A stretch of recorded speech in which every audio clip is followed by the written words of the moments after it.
Bobby Moore and Sir Jeff Hurst, the Trevor Brooking and Billy Bonds, Paolo Di Canio, West Ham United.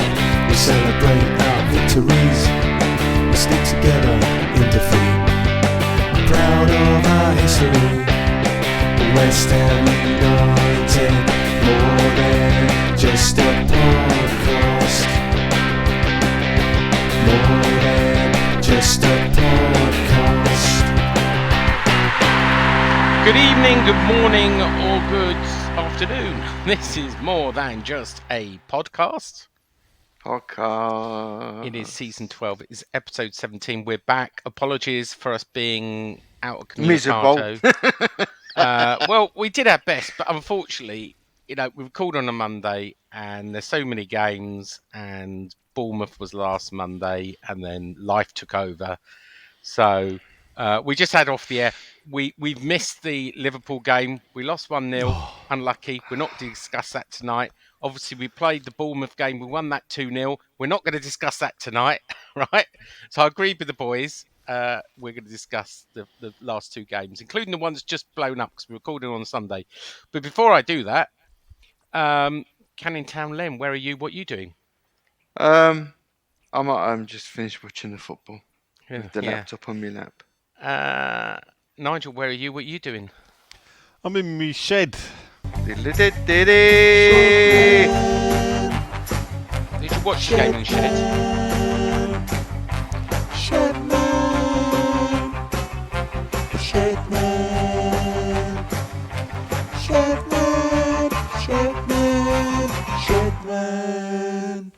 Did you watch the game in the shed? No. Oh, you've come in specially in the I've rain. come in specially through the rain, yeah. Oh, they're coming thick and fast. I suppose we can be complaining. We were saying this the other day. I actually bumped into Nigel at two games. I can confirm he went to games. He went to. I saw him there. I told so you don't want to go down that road, do you? And I was umming and ahhing, going, are we really going to go to the Blackburn game? And he said, yeah. And I said, I'm just wearied out with games, particularly night games, because we had a Monday and Thursday last week. And I don't get home to midnight. But then I thought, hang on a minute.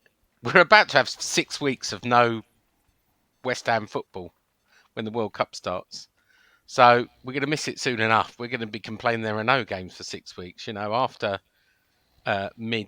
what's the last game on the 14th or the 15th of November, and then there's no game till the 26th, Boxing Day of December, when we play Arsenal away at 8 o'clock in the evening. So it seems weird that we've almost got our last game of the year. We're going to have 2 games when we come back on Boxing Day and New Year's Eve, and that's it. Who we play on New Year's Eve? Anyone remember? Brentford. Away? No, at home. At home. All right. Well, yeah. It was the 30th, but I think they moved it, didn't they, to the 31st. So, we've just finished. I'm going to let you just get out your frustration. Literally, the final whistle has just gone at Old Trafford. So, if there's a little bit of frustration in the podcast, we've literally just seen all the chances we've missed. But let's take us back to, because we're not going to do the Bournemouth game. Well done. We won Bournemouth, right? We went 10th. Way. Silkeborg. Nigel, you were there because I saw you there. I saw you at Bournemouth as well. So you did. 2 games. I felt, I'm going to start. I was bored shitless on Thursday. I really was. It was almost like, I know there were 35,000 people there, which I'm not sure there were. There were 35,000 tickets sold. And I said to Nigel, when we were talking on Friday night, I said, I think a lot of people bought the trio of tickets like I did and thought, we've basically qualified. Well, we have qualified, but we're basically going to win the group. What's the arse? What's the point of going on a dark night, getting back at midnight or later for some people after we've already been on Monday? And I think that's why a lot of people missed it. And, even when Lanzini scored, I actually filmed the penalty. There was it's the tamest goal I've ever seen celebrated at the London Stadium. And I said to Finley, or Finley said to me, I can't remember which, this must what it's be like to be a Man City fan when you play week in, week out, winning every game, especially when you're not playing a big team. Oh, look, great, we've scored against Brentford. Yeah, great, yeah. Well, Brentford's probably the wrong one, but I don't know, not Nottingham Forest or Everton or whoever. I don't know. It just. I know we rested a lot of players, but it sucked the life out of me, and I couldn't wait to go home. But I did have a lovely salt beef bagel. Nigel, we go to you on that game. Did you feel the same after your long absence from the London Stadium? I mean, yeah, it was a dull game. Long absence. You crack me up, I tell you. I've missed 2 games in Europe. That's your lot. It weren't one for the purists, was it? To be honest, bit lackluster. You didn't leave early though, did you? No, I stayed till the end. Yeah, me too. I felt like going. Yeah, no, it's. I don't know. We win it with a penalty, so there was effort there, but it was one of them games where I don't know if it's mentality. You only needed a point. Yeah. So as long as we got a point, yeah, we were happy enough. We didn't need to overexert ourselves. We didn't have to fight didn't. for the ball. Well, that's no, good because we did. But then again, we didn't need to. And the level of opposition as well. We didn't need to fight for the ball. We didn't need to tackle for the ball. We could both teams just played it about a bit, and we got the break, getting the penalty. Yeah. Well, let's talk about that, and we will go to Len. I mean, obviously, it happened right in front of me, and so it was hard to see at the time whether it was a penalty. He looked like he'd made a bit of a meal of it, and some people were saying he dived. Obviously, I saw the replay on the way home, but I'm not going to say my view yet. I'm going to get both of your view. What did you think of? Was it a penalty? No VAR, obviously, to make a decision. I only had I've not seen the highlights. Oh, really? I've only had my lofty view from above, and I thought it was a bit of a strange decision. I must admit. Yeah. Twofold. One, the ball looked like. I don't know if it had gone out of play when the keeper clipped him, or it was definitely going out of play. Antonio didn't have control of the ball. I don't know if Antonio played for contact or what the keeper was doing or what. So, but at the end of the day, and this is the funny thing is, there is no VAR. Well, I'm quite happy. There's no VAR. The referee gave a penalty, and penalty it was. Let me just ask Len the same question before, because I have analysed the various replays. You were watching at home, Len? So yeah, did you must have seen replay after replay? Funny enough, it didn't show a lot of replays. Oh, didn't they? I didn't. I didn't think it was when I saw it. I didn't think it was when they played the replay. But I'm wondering if they dissect it VAR style. Do they give it or not? And I think they possibly do. But he made a meal of it. Yeah. I thought it was that because of the contact then? There was contact. So when what happened really, Nigel? He pulled out the tackle, but when you do that, the inertia's still going forward, and he made contact with the knee. Yeah, not enough to take down someone of. I disagree. Size. I mean, it was by the letter of the law, it was a penalty. There was contact. Yeah, because everything's a penalty now, right? But you know what? I'm going to say something a bit controversial. I think Antonio's got every right when he knows there's contact. Sean, if you go down too easily and you don't think it's going to give, you're allowed to. I won't say simulate, over-simulate, but you're allowed to go down like a sack of spuds. I'm sorry, there is no excuse. If you have to go down like a sack of spuds, a simulation. If you're simulating, you're diving. Yeah. I dress it up any way you want. He does seem to make admit there is contact. Then he's dived. There was contact. There's not a lot. The amount of contact doesn't seem to. Not all contact is a foul, though, and this is the problem. Yeah. And with the simulation, it makes it look like a foul. He's bought the penalty. He's made the most of contact, is what I'll say. Modern day without football, doubt. isn't it? You know? Yeah. Modern day football. You Anyway, can see why people are getting bored of watching football. it won us another 500,000 euros. It won us another Well, not me. coefficient point. And, you know, we only needed the point. So it didn't really matter. And, you know, Silkberg. Actually, the I'd like to nicest point fans out. out. They've got really nice fans, haven't they? You know? Oh, they'll fucking make you a cake today, fucking Sean, or should we talk about the football? Fuck's sake. We're about 5 minutes in and I can't. You're getting me fucking tits already. Good. I did say it Fucking would go move off on. tonight. Seriously, you're getting me fucking nerves.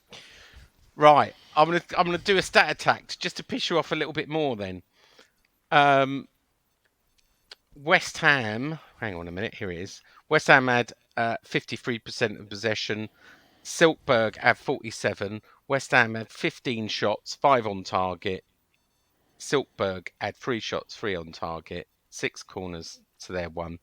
So it wasn't a very fair contest anyway. So anyway, we've won the group. We can put the kids out when we go to Romania, and they can have a bit of fun when they go to Romania, can't they? And we can rest some players for the next game, which is next week, isn't it? So yeah, we got Leicester on Sunday. Leicester on Sunday.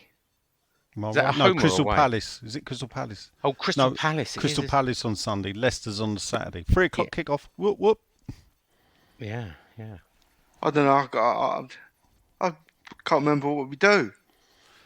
What, on a Saturday? Yeah. I think we get there about 1 o'clock. We go to the supporters club. We have a drink. And we go into the ground, and then we meet after as well.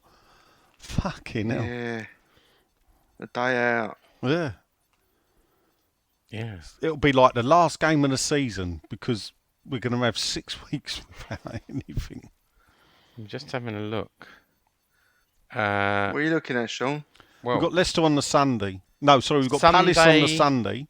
Sunday, 2 o'clock. Yeah, Palace. And then Leicester's 3 o'clock kick-off on Saturday. Yeah. So 2 Yeah. o'clock on the Sunday, which is the 6th.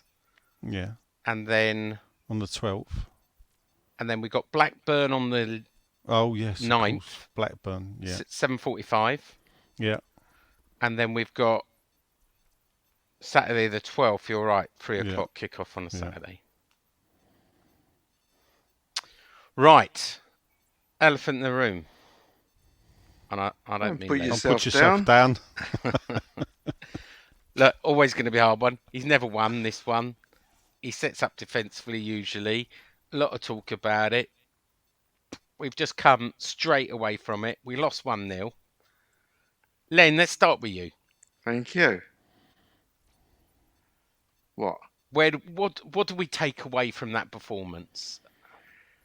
Oh, actually, what do we take? Well, we take away nothing. Well, we because take away no points. Correct. What did we take away from the performance? Well, what I take away is if there were some better performances, not enough onus we made on David Moyes and the way he approaches these games.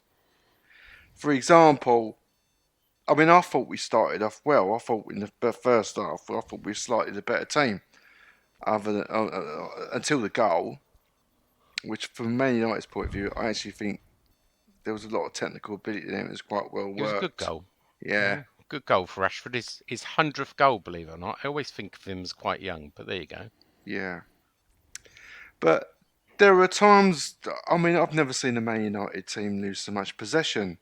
But if you're not committing men forward, and that isn't always Moyes' fault, but if you're not committing men forward, or if you are committing men forward and you lose the ball again, like Bowen did, or Benny loses possession with his final ball, even though he's far, far improved and he's one of our best attacking players at the moment, there's no doubt about that, but, you know, losing the ball is losing the ball, then not much comes of it, unfortunately. And I think, you know,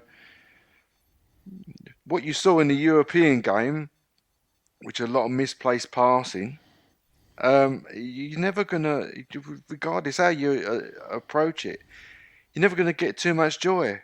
And we turned up the last 10 minutes. Some, I think that the substitution of Scamacca was a little bit cowardly. I don't know. He looked like he was going to get himself sent off. So well, you can't make decision on what things are going to look like. Well, he was lucky not to. Well, why didn't he substitute Souček then? Because he was on the yellow and he takes downs off. And this is my point. This is where Moyes doesn't help himself, and it's hard to defend himself against the Boo Boys. Wouldn't you say? He rested most of his players on Thursday. He made 10 changes. The only person who started today who didn't start on Thursday was Benrahma. And arguably, Benrahma was one of the best players in the first half. He was running up and down that side. Yeah, plenty of room there. And, unchecked. Who was supposed to be stopping him? I don't know. Yeah, but who's near Scamacca? Who's near the striker? I mean, I'm pretty sure the last 3 times we've been to Old Trafford, I mean, they're the worst performances Man United have been in our lifetime. My point is, he could have set it up. I thought he would start with 4 nails, to be honest, and more defensive. But, No, I'm not. Listen, I'm not. He was never going to start with Antonio and Scamacca. Let's be honest. He wasn't going to go 4-4-2 no, but like Nigel wanted. You're not listening to me as per usual, Sean. Go on. I've got didn't have any problem with the way the team he put out or he set up. But as the game goes on, and you can see that Man United weren't in the races, and they weren't. No, true. Then you think to yourself, how long do I give players like? So like what? Souček? Go on then.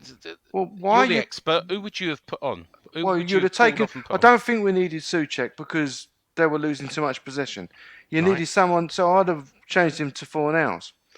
Okay. And that player that we needed to get straight closer to Scamacca was probably Antonio. But, I would have been happy with 4 nails. I kind of understood why he took Scamacca off because of the card. But, by the definition of the word, that's what cowardly is. If you're frightened about that, well, that's how, that's life. I don't know. You can be frightened of a lot of things. You don't stop you from doing it. I disagree with you on that. I think it's strategic to take off a player that's on a yellow, and you don't just see Moyes doing that. You see a lot of managers doing that too. You think he's getting a bit hot-headed. The referees warned him. Right? I'm playing a player nowhere near him, so he's going to frustrate him.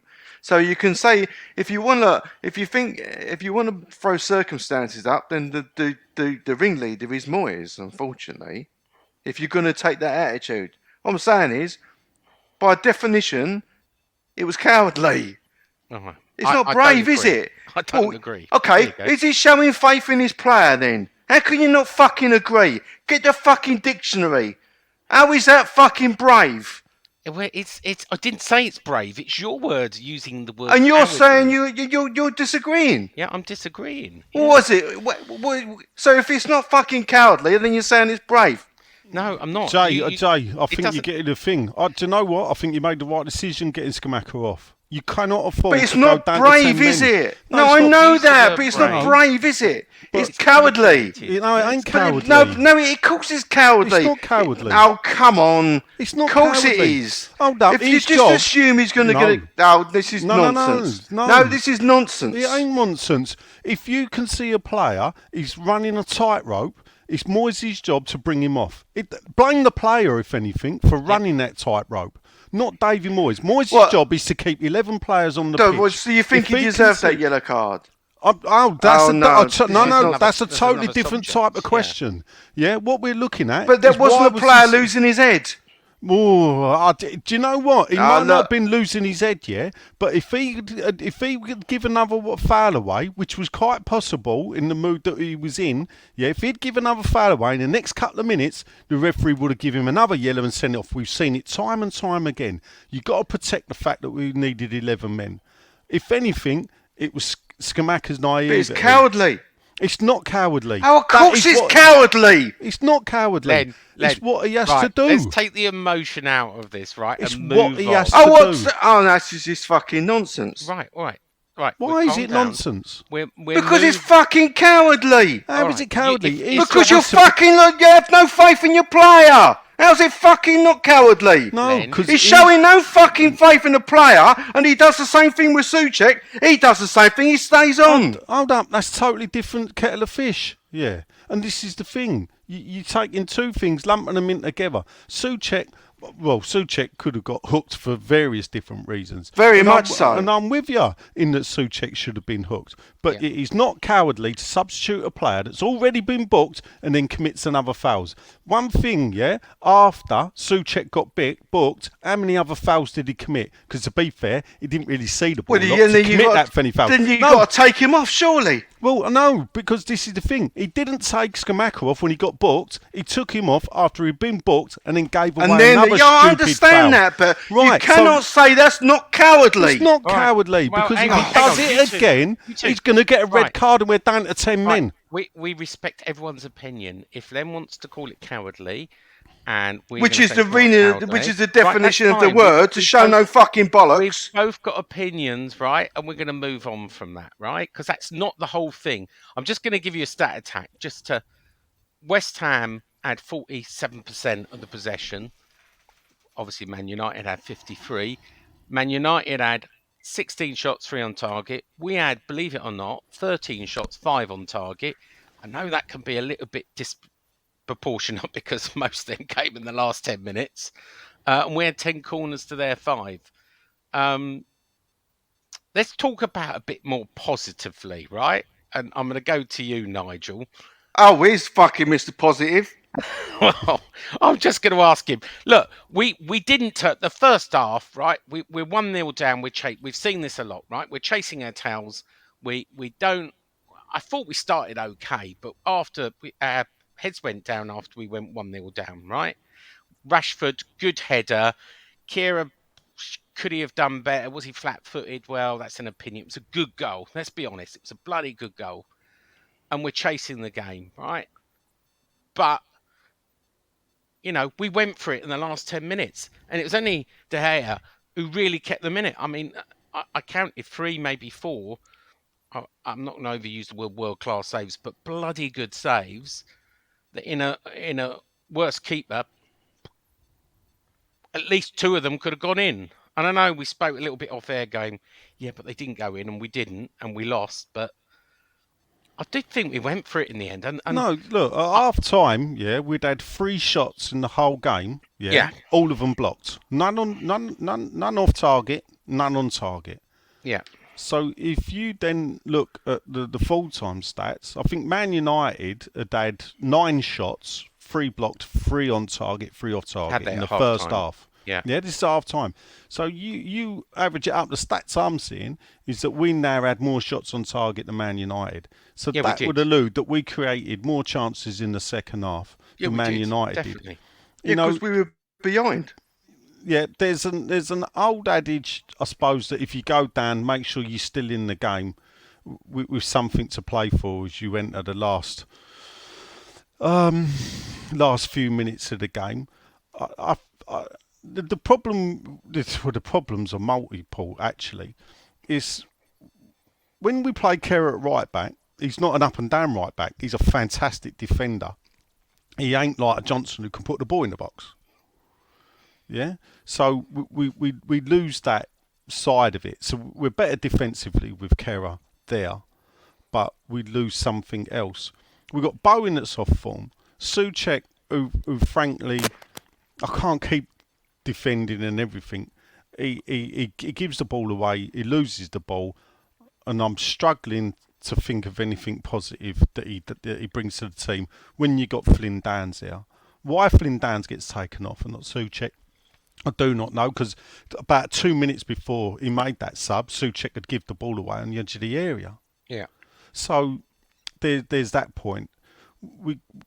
Ben Rama, I don't know if people think he had a good game or not. I said it at the time before you clipped it, Sean, and the video and the twist and the turn was lovely. Yeah. But what are we calling that? The roulette. Well, move, whatever. But then let's look at the shot after, and this is what he's a Poundland Aaron Lennon, and I maintain that, and that is harsh. That is harsh. That is bloody harsh. But that is what he is, and I'll tell you why. He wasn't showboating. No, hold up. What did he create from it? And this is the thing. When you're in that position, it weren't a great move. It weren't a great move, Sean, because it just falls apart at the end. When you got a front three, I think our front three play too wide apart for a start. Yeah, having one out wide, and one in the middle. Skamaka, I don't know. Don't see enough of the ball really, and then sometimes he doesn't take up a great position. But I can see the frustration in him because what he then starts doing is dropping deeper to get the ball. But what that means is we've got no one. Attacking wise, we were better with Antonio. Showing Skamaka. Yeah, someone next to him. Paquetá. Well, maybe. Paquetá makes Skamaka look better. Yeah, but because the link-up play. Out, and Skamaka. Yeah, but the reason for that is that you got two out wide and one behind him. When you got Flynn, Downs, Souček and Rice in the middle. I thought Downs and that's where I say I can see why the negative. No, but he ain't a number 10. When you got Lanzini, when you got Fornals, and actually when you got Ben Rama, that are all number 10s, why are we playing Flynn Downs number 10? Flynn Downs should be lining up next to Rice. There's a simple fix to this, and this is when I say, Sean, I can see why. Those are frustrated with the way we are playing, not specifically the Moyes out, but those that are frustrated with the way they're playing, why they're frustrated with it. Because this is the reason why. I said it yesterday on Twitter or whatever, that the results of Brighton and Leeds actually give credence to those people complaining about the way we play. Did you hear what David Moyes said? I did hear what he said, but at the end of the day... What did he say? Just so, because other people haven't heard it and maybe let us know. I mean, the funny thing about it is it was like, the fans need to get behind us. It's we're not with the programme. The particular thing he said, and this was actually before that Brighton beat Chelsea and Leeds beat Liverpool, he said... It's all about consistency in the Premier League. I would sacrifice a random one-off win away against Man United to have consistency week in, week out. I get that, and that's Sean. what he says. He says it's not about random wins that defy all the odds. Right, but what I would say to Dave is, Dave, look at the way Leeds play. Look at the way we play. Leeds are just 2 points behind us. Who's having more fun going to games? And frankly, and this is where I throw my hat in with some of the more, what people might see as the extreme people is, we do go to football, we're West Ham fans. We should go to football to be entertained. Yeah, that was, and this is what the club was built on, playing an entertaining brand of football. Now, were you not entertained in the last 10 minutes? But 10 minutes of a game, Sean. Football's a 90-minute game. I had to break it to you. And I will agree with you. There is something going wrong where we don't wake up for the first 30 minutes and we go for it at the last 30 minutes when it's I think that's been coached into them, to be honest. And I think 10 minutes, all right, we went for it properly. We were building up to it before that. But I will agree. The first half an hour, we warm up. And we go. But do you know what, Sean? And this is the thing, and I will say, I can accept that an away game. I can. Yeah. But we're playing like that at home, and that is. What's the solution, right? What's the solution? It's all about, and this is the thing where I do cut Moyes slack. Is for me, and I can see where transition. We've got to transition the team. He's got to break up the team that he walked into, that he's had for a couple of years. He's got to break that team up because it was too old. Last year we were the oldest average age. Yeah, he's done well. The 2 seasons he had, in fact, he's not done well. He's done better than anyone could have ever imagined, and possibly any manager that we've had to do that, achieve that. But if he wants continuation, and if he wants to go forward with West Ham, the quality of football this season is not good. Now, I can allow it this season because I think actually it's a weird season, he needs to get another striker in. Yeah, I think he's got to look at playing 2 up front with Skamaka. But don't we have to have a look at context, right? We're 3 points No, off of course. and above Hold Liverpool, on. right? Yeah. And we're 3 points off the bottom in 18th to be in the relegation zone, right? it is a tight old season. It's a weird season. No, but this is... You say that it's a weird season. It has happened before. Nottingham Forest beating... Who did they beat? Liverpool, did Liverpool. they? Yeah, and then lost 5-0. They didn't play Liverpool any differently to we played them, by the way. No. I'll have none of this. This will Yeah, I know. But Nottingham Forest, at the end of the day, it doesn't matter whether they beat Liverpool. If they still going go back down, to my song, right? No, I'll tell you something I'll always say, it's not about those big wins. Shitter West Ham teams have gone to Old Trafford and beat far better Man United teams. Yeah. But and you know what? That's all to do with the positive outlook. If De Gea had been having a bad day today, we could be talking now, happy that we won 2-1. Right? But no, that's the difference, right? Sean, you say, listen, right, your point is that, you can't judge it on Man United, this, that and the other. You can't, but if we're going to win something in Europe, we're going to have to go up against these teams. Yeah, we will. You're right. When you see them losing the ball as often as that, if you're not frustrated. licking your chops and saying, I'll have some of this, then you're in the wrong fucking job. I am frustrated, but I see this as a transition year. But it's not transitioning. I agree with you. Transitioning year with 8 different players being, and some have hit the ground a bit fast. We've had our injury problems like everyone. And the World Cup is going to fuck everyone over. It really is. People that go off, trying to keep people fit. This is the level playing field for everyone, right? I get that. And my hope, Len, I really do, is I've sort of written off getting a top 7 space this year, right? Which means we're going to have to go all in the European vase. Absolutely. I want. And what I'm 10, saying is, 12, if you're going to win it, which is what we're going to do, we're going to have to come up against this and fucking get the job done. Yeah, we will. And you can't you can't in January put these matches aside. You can't. He's got to learn to fucking try and win one. Yeah. I don't know. I'm not complaining about it today. You got me fucking nerves because he's not a coward bollocks when he just showed pure cowardice. But I've got another question for you, right? Cast your mind back to that Southampton game when I'm moaning about the 7 at the back. Yes. Right? Yeah. Now, you and Nigel's point is because of a defensive crisis, we have no centre half. We changed the formation to adapt to it. Yeah. But today we had no number 10. But we didn't change anything to adapt to that. Which you wouldn't expect to, really. But how are we supposed to get the ball to Skamaka, who is now, as you're saying, getting frustrated, looking like he's going to go? Well, why don't you foresee that? Well, because I think... And it feels like it always seems to come back down to Moyes. But you know what it comes back down to? He's a defender. He was born a defender. No, he was a midfielder. Was he, though? I thought he was a midfielder. Moyes, but I'd imagine he was a defensive midfielder. He was a centre-half. No, he was a midfielder. Was he? Dano played with him. Google that. Yeah, check it. You might be right, though. And Tudders played with him at Cambridge. Mind you, it might have changed. It says, well, if Wikipedia's right, it's a centre back. I'm pretty sure it was a midfielder. Look, Billy Bonds was a midfielder. It said he played 540 league appearances as a centre back in his career.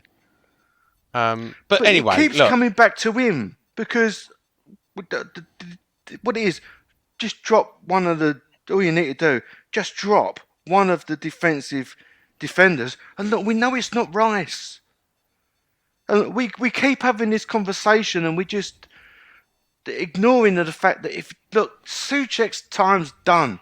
He's a £7 million midfielder, and I hate digging players out because at the other end of the pitch, Bowen weren't fucking great. But do you know what? And you know this because I told you this. He tried to get rid of Souček over the summer. I know this. So why are you playing him? Well, I don't... and I think Downs... Look, Downs kept his place. I was really pleased about that. But I don't know why he plays 3 of them. And I would imagine when Paquetá comes back next week, I could see Souček being dropped, Downs coming in, and Paquetá taking his normal position. And you might get your wish where Souček's come in and said, He's unhappy. He did an interview which I covered on 6'2" and No, said we know all this. he Sean. says I put everything in. No, Unfortunately, we know he it's does. not the ability's not there. You know, he's really honest. He says I'm not happy the way I've played, but I put 100% into playing West Ham. Oh, he works his It's just not bollocks off. coming I've off. got nothing Yeah, against the geezer. it's just not coming But off on listen, the pitch. we can't keep going on that we're the League Cup and the fucking FA Cup ain't started yet, by the way. Yeah. This season more than any, we're just a cup team, right? You need to show something. You need to show you something else, more, because this is why people are on his back. Yeah, and that's what Rice said. Rice said we've got to go. I don't know if you saw Rice talking before the game. He said we've got to go for a cup run, or we've got to, win the Europa League, because, you're right. If we finish, let's say we're in 13th place, right? We've dropped from 10th to 13th after the results, right? 3 points off bottom, 3 points off 9th.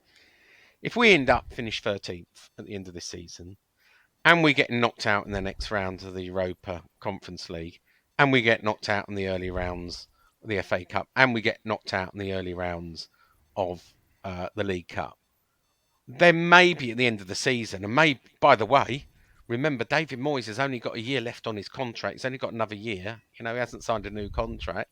Then maybe they're going, well, actually, Dave, you've had your year to transition. We really need to be pushing on now, right?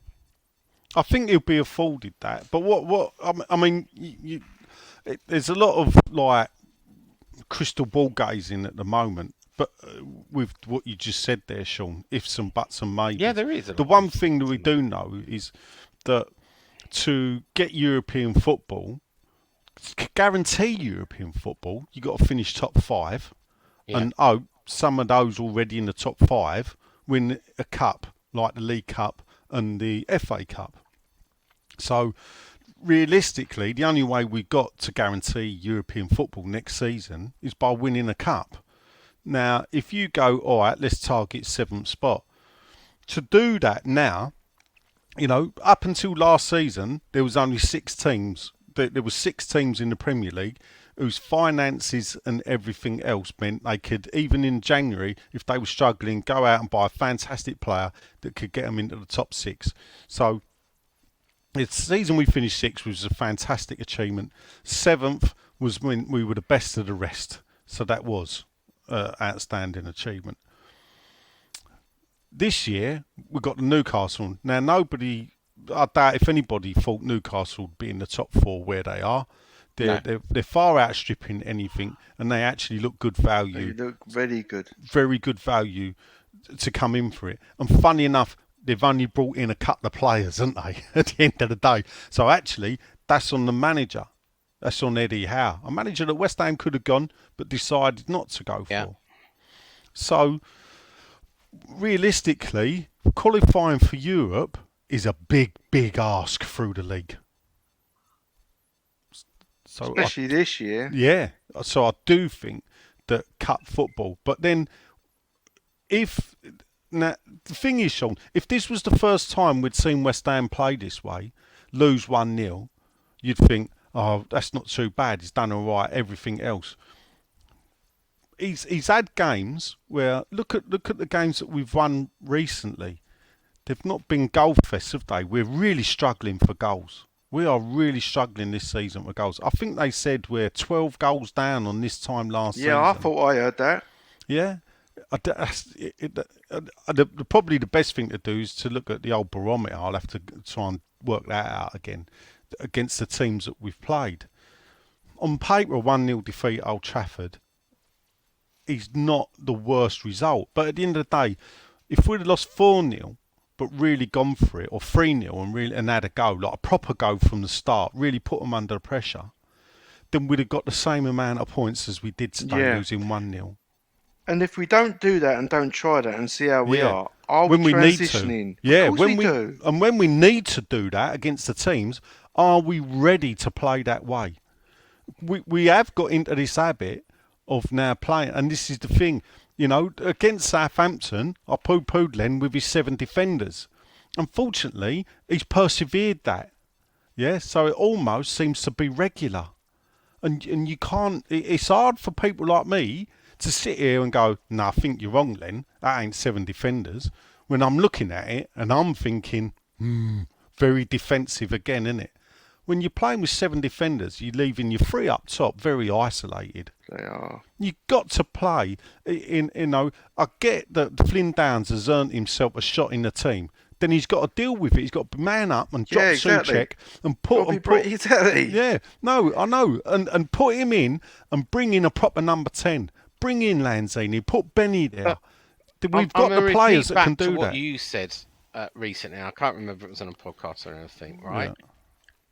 You can't say he didn't go for it. He rested the players. We didn't just put 10 men behind the ball. What's going for it mean? Right. Well, all right. We didn't play a completely defensive when we just tried to put 11 men behind the ball. What, today? Today. We didn't get behind them, though, did we? Right, but that's right. This is where I'm going to come back to you. And I'm going to use a word that you used, right? It's down to the manager to pick the team. It's down to the manager to set the tactics. It's up to the players to execute the strategy. Yeah. And you know what? Some of this, you can't blame on Moyes. You have to blame on the players. No, we've said that, though. Yeah? Yeah, we have. No, everyone seems to blame Moyes and go, well, you didn't go for it. I'm not blaming. I'm a great one for saying to the player, looking at the players. But Moyes has set the shape up, at the end of the day. So I know, but they were good. All right, they did lose a lot of possession, I agree with Len. But they are still Man United. They're not there in 5th place. They've got some really good players. You know, Rashford... I know that Ronaldo didn't have his best game today. Yeah, it was. Actually, Harry Maguire we've got good players as well, though. And De Gea had a brilliant game. Yeah, we've lost. Them listen, to say we've they lost. were shit and they're Paqueta. We didn't have Paqueta playing. We've lost by £50 million 5 seconds. Player. Yeah. 5 seconds of brilliance from Man United, and we've for me, we played them off the park second half.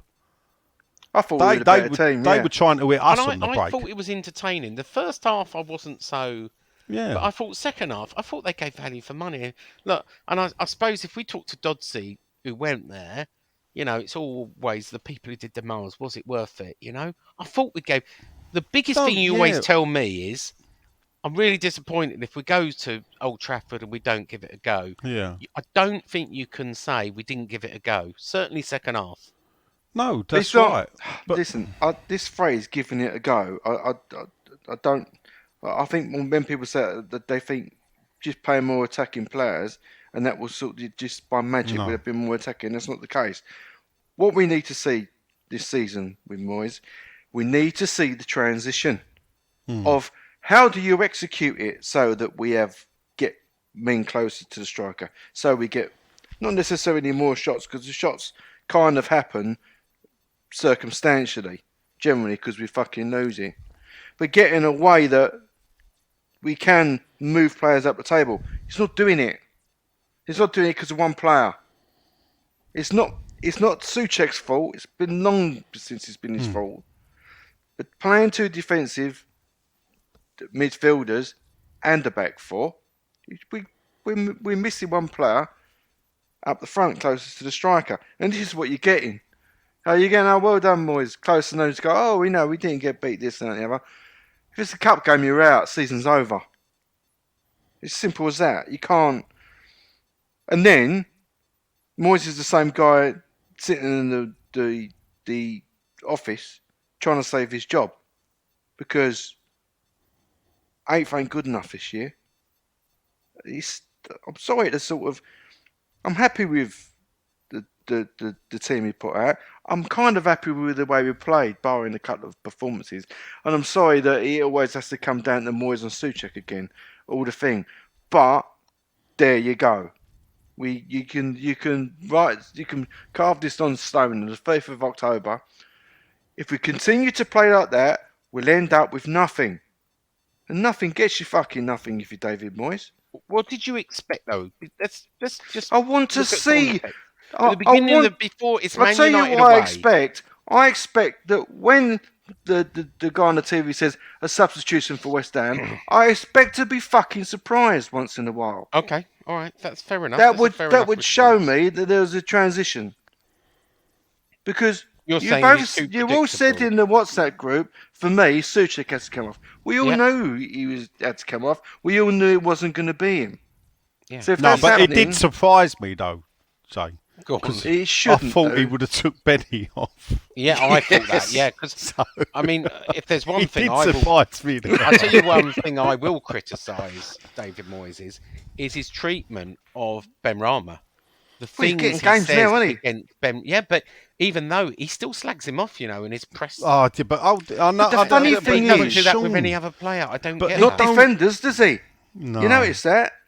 He criticises him every But chance Sean, it's he this gets. thing. Like Ben, this is how I see it. Yeah, if we drop Suchek, yeah, and bring in and for a proper number 10, does that fix our reels? No, it Not don't. necessarily, Because no. we got this new Italian striker who blows very hot and cold. So you've got him who's learning his way in the Yeah, Premier he League. definitely is. And he ain't, I'll be surprised if he hits 15 goals this season in the Premier League. Very surprised. So we've got a player like that. We got a bloke who thought he was good enough to play for Liverpool and England, but actually is struggling to be good enough to play for West Ham at the moment, and that's Danny Dyer. Oh, Danny That's Dyer. Gerard- I nearly called him that. That's Gerard Bowen. Well, Mr. Danny Yeah. Dyer, after his missus is Danny He'll Dyer. be putting the eating on So this winter. yeah, so Jared Dyer, is Dyer at the moment, and then we've got Ben Rama as I stand by it. He's there with he's not as good as Andros Townsend, and maybe he's on par with Aaron Lennon. Maybe, if I'm being kind to him, because you can do all them spins and tricks all you like. There's got to be something. When Di Canio done that, we had an end product. When Ben Rama does it, we get nothing at the end of it. So it's a total waste of time. I don't want to see flicks and tricks. I No, want to see but that's- a ball into the box, into the bloke's feet that he can put Yeah. away. And he That's don't. what you get for he 20 odd fails million to now, deliver. though, Nigel. I know, and all these people can go on and give me their stats about ground jewels and crown jewels and headers and tackles, or it's not called tackles anymore, and fantastic. He was bigging him up last week, and he had, and he ended up with like 1 out of 8 chances created. 1 out of 8. What stat does that say? That don't say he had a good game. That was shit. And I bet the same was today. What did he actually create? So this is a problem. The whole of the front three is a problem. Yeah, He they can are get away. underperforming. Yeah, he can get away with playing that 3 in front of that 4 if the 3 in front of the other 3 are doing it. They're But they playing didn't. well, yeah, you're right. Yeah, and it will get away with it, and we Yeah. will win games. But when you get that, you don't. Why did we look better in the second half? I maintain we look better because Antonio came on. The only thing is, another reason why I want a striker to come in January is so we can see Skamaka up front with Antonio or another striker, or Antonio up front with another striker, and see what that does. We need this. At the end of the day, Antonio's got a year, 2 years left in him max. And this is what I say is he's got this year to start. He might get the beginning of next season. If we're the same as what we are now at the end of the season, and then the same again next season, I'll be Nick Killington. He'll be gone by then, mate. Well, I hope so in a way, because we can thank him for whatever, but you can only live off the back of finishing I sixth know, and we're seventh not and going to be whatever. fickle fans, are we? No, I'm No, not saying. but Sean, giving him a full season ain't fickle. No. But if I give him the season and then it's the same again at the first 10 games next season, I'm sorry, Dave, you have gone as far as you can. And he knows it's about results. And look, I'm just going to. That's a worry, though, Sean. Yeah, Right. because when it's about results, suddenly you may get the performances we're seeing. Yeah. Because we can all go around and point to the stats. We've won 6 home games on the trot, which we haven't done for 25 years. And so when the stats are put down on paper like that, David Moyes can go, well, how fantastic is that? And you go, yes, Dave. But when we did that 25 years ago, we were a bit more entertained. Look, I'm not entertained. Apart from Thursday, which is a completely different kettle of I saw fish. some good football on Thursday from the B team. Oh, did you? Yeah, I did. I saw some good passing and move. I could hear him shouting out, pass and move. There's some good triangles. Plenty of chances that they carved up. And this is the second team. And then at the end, when the first team was on, it was dross. They look a bit brainwashed, if you ask me. You do have to take into account the opposition, and the fact is, Man United's best players, ignore Gary Neville, why he gave man of the match to Rashford, I do not know. Their best players were either Casemiro or Dalot at the back. Because forget the last 10 minutes, we were crossing the ball into the box, and they were clearing it time and time again. And if Harry Maguire plays for England... And I think it's not just Gary Neville, it's Sky in general, right? Yeah. They just... When Man United are on, I don't know if it's because they've got the most fans globally or what it is, it's just no one else gets a look in. All they do, pre-match, during the match, post-match... So that's football. Talk Sport do the same. Well, I'm sure they do. With all the big boys. They know where the fan base is. They don't really, they've got it in their contract. They must say nice things about Manchester United, and they can't say anything nice about. They appeal to the masses. Yeah, of course. Guess what? We are not massive people. No, we're not. We're not massive, but I've heard a song. We are massive though. So what's that all about? Yeah, what is it all about? Well, the problem, or not a problem, we've got to see what happens. January transfer window. Without doubt, we need reinforcements. One or two players. Yeah, and for me, they have to be all forwards. It's not going to happen. A lot of money. So Lanzini could go, and that's been reported. He's playing a bit part and could go up to 10 million. Dawson looks like he doesn't want to sign an extension. And with Aguerd coming back, he's sort of been promised he can go. Okay, that's okay. That's fine. And obviously Ashby looks like he's off because he doesn't want to sign a new contract. Souček. Look, the problem with Souček, can I be blunt? Yes. No one wants him. Well, not even in Czechoslovakia. The only person who rates him is Moyes. Are we really going to take, I know, 10 million quid? Yeah, if you want to go out, right, but even if you want to go out and take a chance on, and I would go out and take a chance on a striker in the Championship. I don't think that's going to happen. I think he's going to stick with Scamacca and Antonio for the winter. I think in the summer he might look, but I don't think he's not going to have lots of money. But the thing I would say to Dave is, if I was ever interviewing him, is the problem is, Dave, we're not scoring goals. Yeah, this is a fallow season for goal scoring. Yeah. Generally what happens when that is you bring in reinforcements. I don't know. It don't look like there's a kid in the under-23s that can step up. So you've got to go out there, use your scouting network, either look in France or bring someone. You got to, the thing is... Talk about the under-23s. Right, hold up. What I'll say is, hold up. If you go back in the past, sometimes some of the most loved strikers were players that we brought in. And when we signed Leroy Rossignol, now I went to he played for Fulham. He was at QPR. I remember going to the 1986 League Cup final, Oxford against QPR. Leroy come on. He was sub. He didn't, he weren't prolific. Leroy came to West Ham. Oh, I loved that man. We went from McAvenny to David Kelly. We brought, a bit before, we brought Leroy in. And for me, fantastic player. If it weren't for injuries, I think he would have been an out-and-out legend, Leroy. And yet, nobody would have signed him.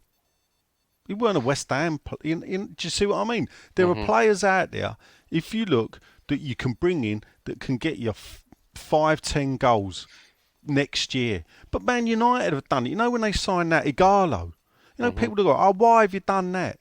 Even if we get a player in just for 6 months that can get us 7, 8, 9 goals or whatever, someone to change David it up. Speedy.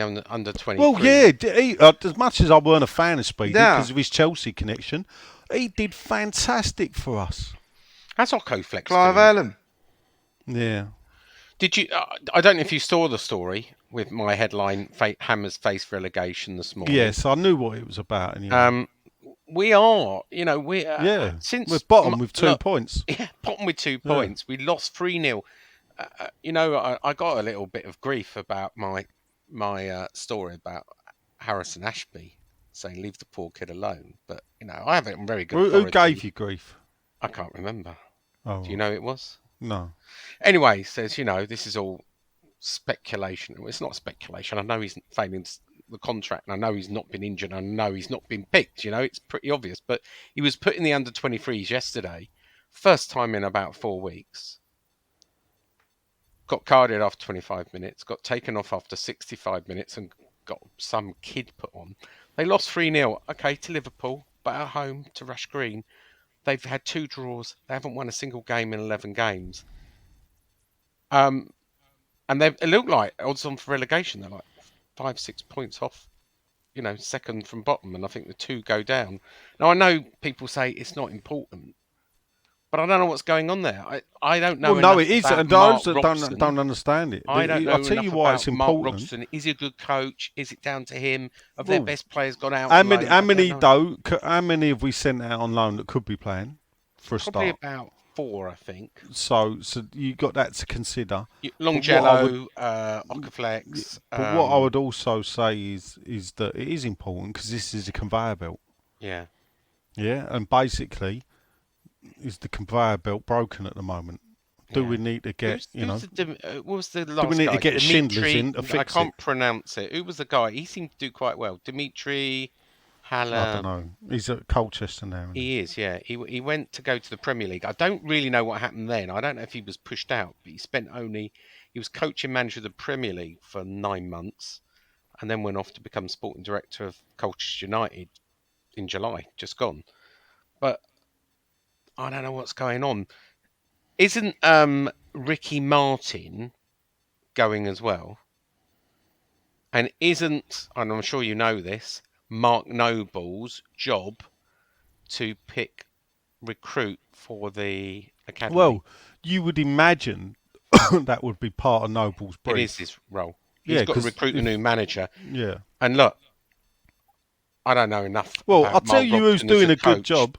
Will he lose his job? I don't know. Well, funny enough, I don't know.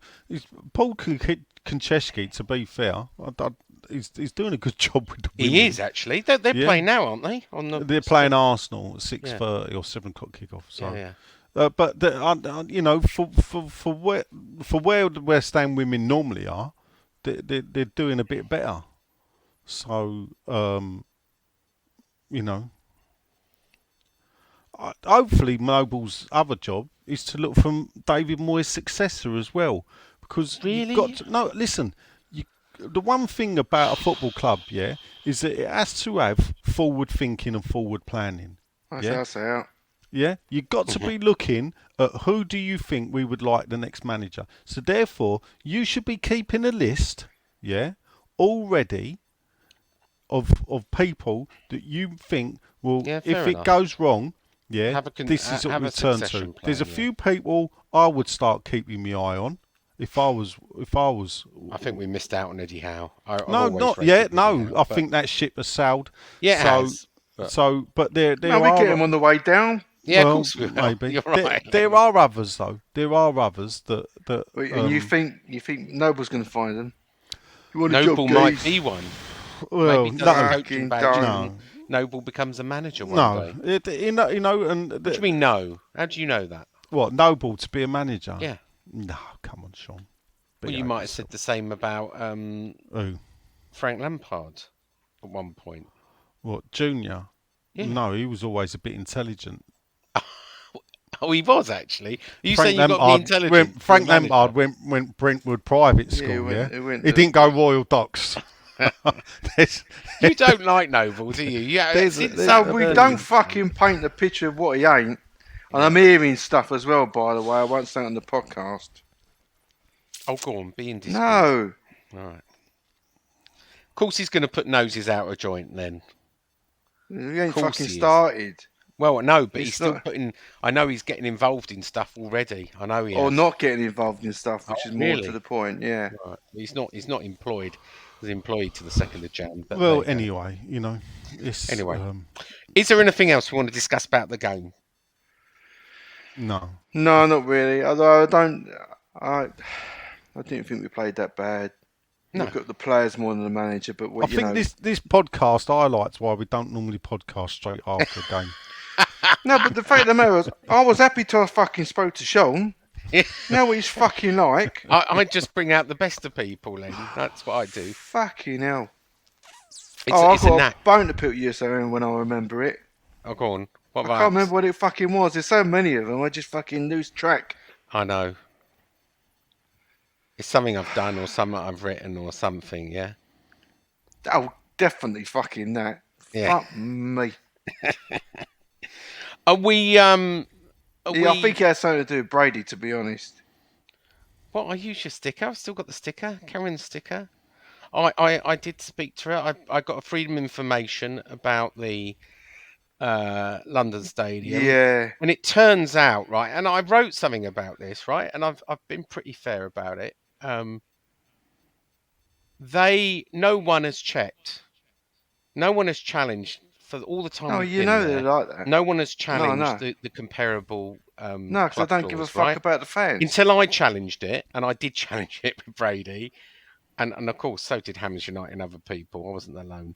No one hadn't been challenged. It had before in the SAD, but when I've looked over the last 3 years of information that is publicly available, often, you know, websites would say the price for pint in 2019, 220, 2021. I see for the last 3 seasons, it's never been comparable. It's always been more expensive. Here's the key. West Ham have never challenged it before. That's what the Freedom Information says. But here's the best thing, right? They don't actually monitor it. They admit that they don't monitor it at all. So they don't monitor the other prices, the other leagues. So how could they ever adhere to it, right? And then I asked them, well, how about London Stadium 185 and Delaware North? And they went, no, because they're not obliged to in their contract. So it's all a bit farcical. And I know most people find it boring, but it just paints a picture of, okay, so we've got something in the contract, but no one's monitoring it, and the supporters are the ones that are left out of pocket because, you know, no one cares until it all blows up one day. I do hope they follow it through, and I have sent it on to Miss Brady and other directors to see if we can, at some point, get what was told to us in the contract. But anyway, enough of that. Are we doing questions today? Yes. Yes. We are. We ain't got many, I've just checked. So let's do it. Let's do it. Let's press the button. It's time for this.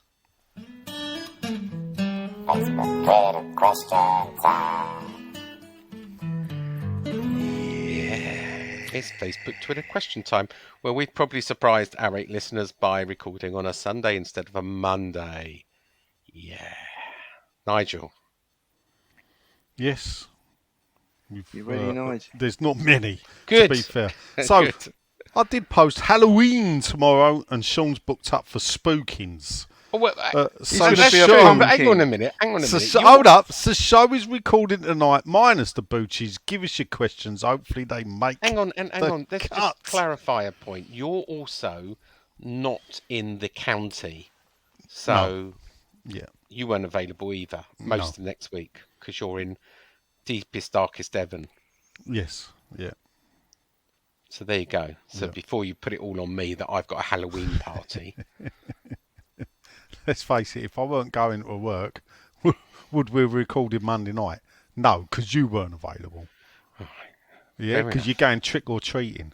I'm not going trick or treating. Well, what are you going to then? Well, the American thing is to have a sort of Halloween themed party, so it's all got a Halloween theme and people come and do Halloween stuff, you know? Oh, right. Ask the questions. Don't go dodge the prick, Nigel. You're going through the fucking 33 menu. years tomorrow, Halloween, that I first spoke to my wife. There you go. Wow. Yeah. I'm sure she remembers. It was Halloween. Chris Williams is first up. He says, evening. He says, a bloke near me in 254 named his dog Arthur after Arthur Masuaku. Do any of you have West Ham named pets or any suggestions? I used to have a two-koi carp called Frank and Tony. Right. Oh, right. But I had there were tiny ones. I had them in a tank. And they kept... I went through a phase where they just kept dying. And eventually I went right through the squad. I think I had one called Strodder in the end. Things were going so bad. Blimey. That is... A lot of them died. Oh. But yeah, I stopped doing that. That was never a good idea. Sure. They're nice, Frank and Tony. No, do you know what? No, I've No? never named Never, any no. pets after West Ham. Okay. All right. Nigel? When my daughter, I was 16 when my sister was born. A teddy bear was called Frankie. Right. Obviously Mac. So then my mum bought him a hamster. So when my sister was, and the hamster's name, I named it West. Because it was West Ham. Yeah, we get it. Yeah. So that was it, really. The gerbil I had was called Jerry the Gerbil. So not really West Ham related. No. I don't recall us having a Jerry playing for us. Though it did lead me to the most insane question ever asked to me at a vet's, which was when I gave the gerbil's name, Jerry the Gerbil. She looked at me deadpan seriously and said, "Is that with a G or with a J?" And I just looked at her and went, "Love, it's a gerbil. It ain't got a birth certificate." To which she got very umpy with me and said, "I have to put it on the computer." I said, "Well, gerbil's with a G, so should we go with a G then?" And then the vet walked out and went, "Jerry Khan." And I'm looking there, all these people got cats and dogs. I'm holding this bloody gerbil. And I'm thinking, what type of brain-warped world do these people in vets live in? He had a bit of dust in his eye. It cost me 35 quid. I could have flushed him down the toilet, walked into the shop, bought one for another and saved myself the score. What it cost for a gerbil. Dear, oh dear. But still, I digress, people. You do digress. There you go. Iron's independent reactions of normal supporters says, what? That's a fantastic name. Anyway, was Stuart Pearce our set piece coach? Because since he's gone, it's all gone downhill. We also need to try 2 up front. Irons, he says. He's been asked this before, and I'm pretty sure he said he wasn't. What, No. going to try 2 up front? No, he wasn't the set piece coach. Oh. No, he probably wasn't the set piece coach. But funny enough, on the commentary they go West Ham are set piece specialists, and you think that Not may have for a been long last time. season, mate. But Yeah. not you know, I mean, a lot of it, this set piece joy comes from the guy. Oh, fucking, what's his name? Dawson, one of them. Also, it comes from Souček as well. And yeah, it's just not, the But, delivery's not great. And Again, I think we've had so many corners. We had 10 today, 14 the other day. did we? 10 today, yeah. 10 corners. We should have got something out of one how of those many chances did we create from those corners? I don't know. I haven't got the stat on that. Nearing up every one they headed away, Man United. Yeah, they're good, though. Oh, we're bad. The Man United. So when they're giving the ball away, you know. I've been in Old Trafford twice, won 1-0 twice. I'll Oh, never you're go lucky. back. No. But the thing is, we took our chance. Well, Both that's of what I alluded to when I said I've seen shitter West Ham teams. Yeah. You know, Well, retrospectively, when you're talking about the 2 goal scorers being Di Canio and Defoe, yeah. it says a lot, really. Well, yeah. The think Defoe back one in was them probably that Defoe game because that was under They Roda, got slaughtered. and that was a back post header. Yeah. If I remember. It was. And I think might have come off the crossbar. I yeah, might get that wrong. it was a great leap at the back by Defoe, but it was a snatch and grab, wasn't it? Oh, God. That's what was so wonderful. But the idea then, I mean, there was no... The old idea was, how do we get the ball to Defoe? Or how do we get the ball to Di Canio? Yeah. And we worked out a way of doing it. It's not happening now. No. Ben Ramos, You know. no Di Canio. next up, it's Jason Backhouse to the 70s.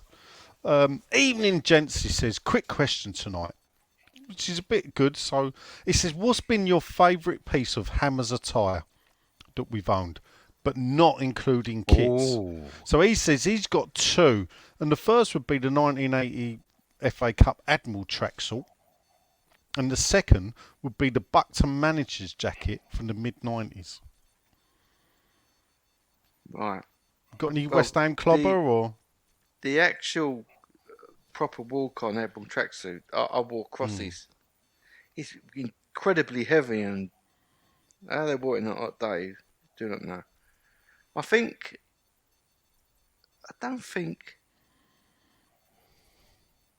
suppose the Iron Maiden one is still a kit in it, really. Yeah. I'm trying to think what. No. I've got. I can't really answer it. The odd scarf, really. I've got a rain jacket, Feeler rain jacket with the old badge on. I forget what year it is. I still use it, actually. If it's Feeler, it's 2000. Is it? Around that era, yeah. We went to Feeler. So we were Pony 97, was we? And then we moved to Feeler about 98, I think. I think it was still Pony this season that we didn't have a sponsor. We had that shirt for a couple of years. So about 90, might have been 99 then, we went to Feeler. And I've got a few West Ham polo shirts and stuff over the years that, you know, sometimes I can fit in. I keep them all. I've got like a pile of West Ham stuff. It's one thing. I'm sure you'll say the same, right? It's one thing when I'm throwing out stuff and giving it away to charity. I never feel I can give away West Ham stuff. The only stuff I did give away was my son's kits, and I actually gave them away to Hammers for Work because they're almost new, to go to other families for Christmas. But apart from that, I've kept all West Ham memorabilia. Not only have I got all my shirts, I've got all my daughter's shirts from when she was little. I remember saying it to you at the time. You went, I'd never do that. Yeah. Can I remind you of something you said to me the other day, Nigel? Yeah. Right? And I will get in trouble for saying this. But you were wearing a new badge, and I said, well, there was a time where you used to wear the old badge only, you'd never wear the new badge. And then you said to me, yeah, but Sean, when 80% of your wardrobe is West Ham related, sometimes it wears out and you just have to move on. You can't get the old badge. That is true, yeah. That is true. That's the situation I'm in. Items of clothing, yeah. 80% of your wardrobe is West Ham attire. It's probably 70%, if I'm being truthfully honest. Yeah, 70%. Yeah. I mean, my jumpers for work. I own madly. For some reason, I own about 25 to 30 jumpers, but about 50% of them are West Ham. I'd say 80% of my t-shirts are West Ham t-shirts. My polos. Wow. Yeah. There you go.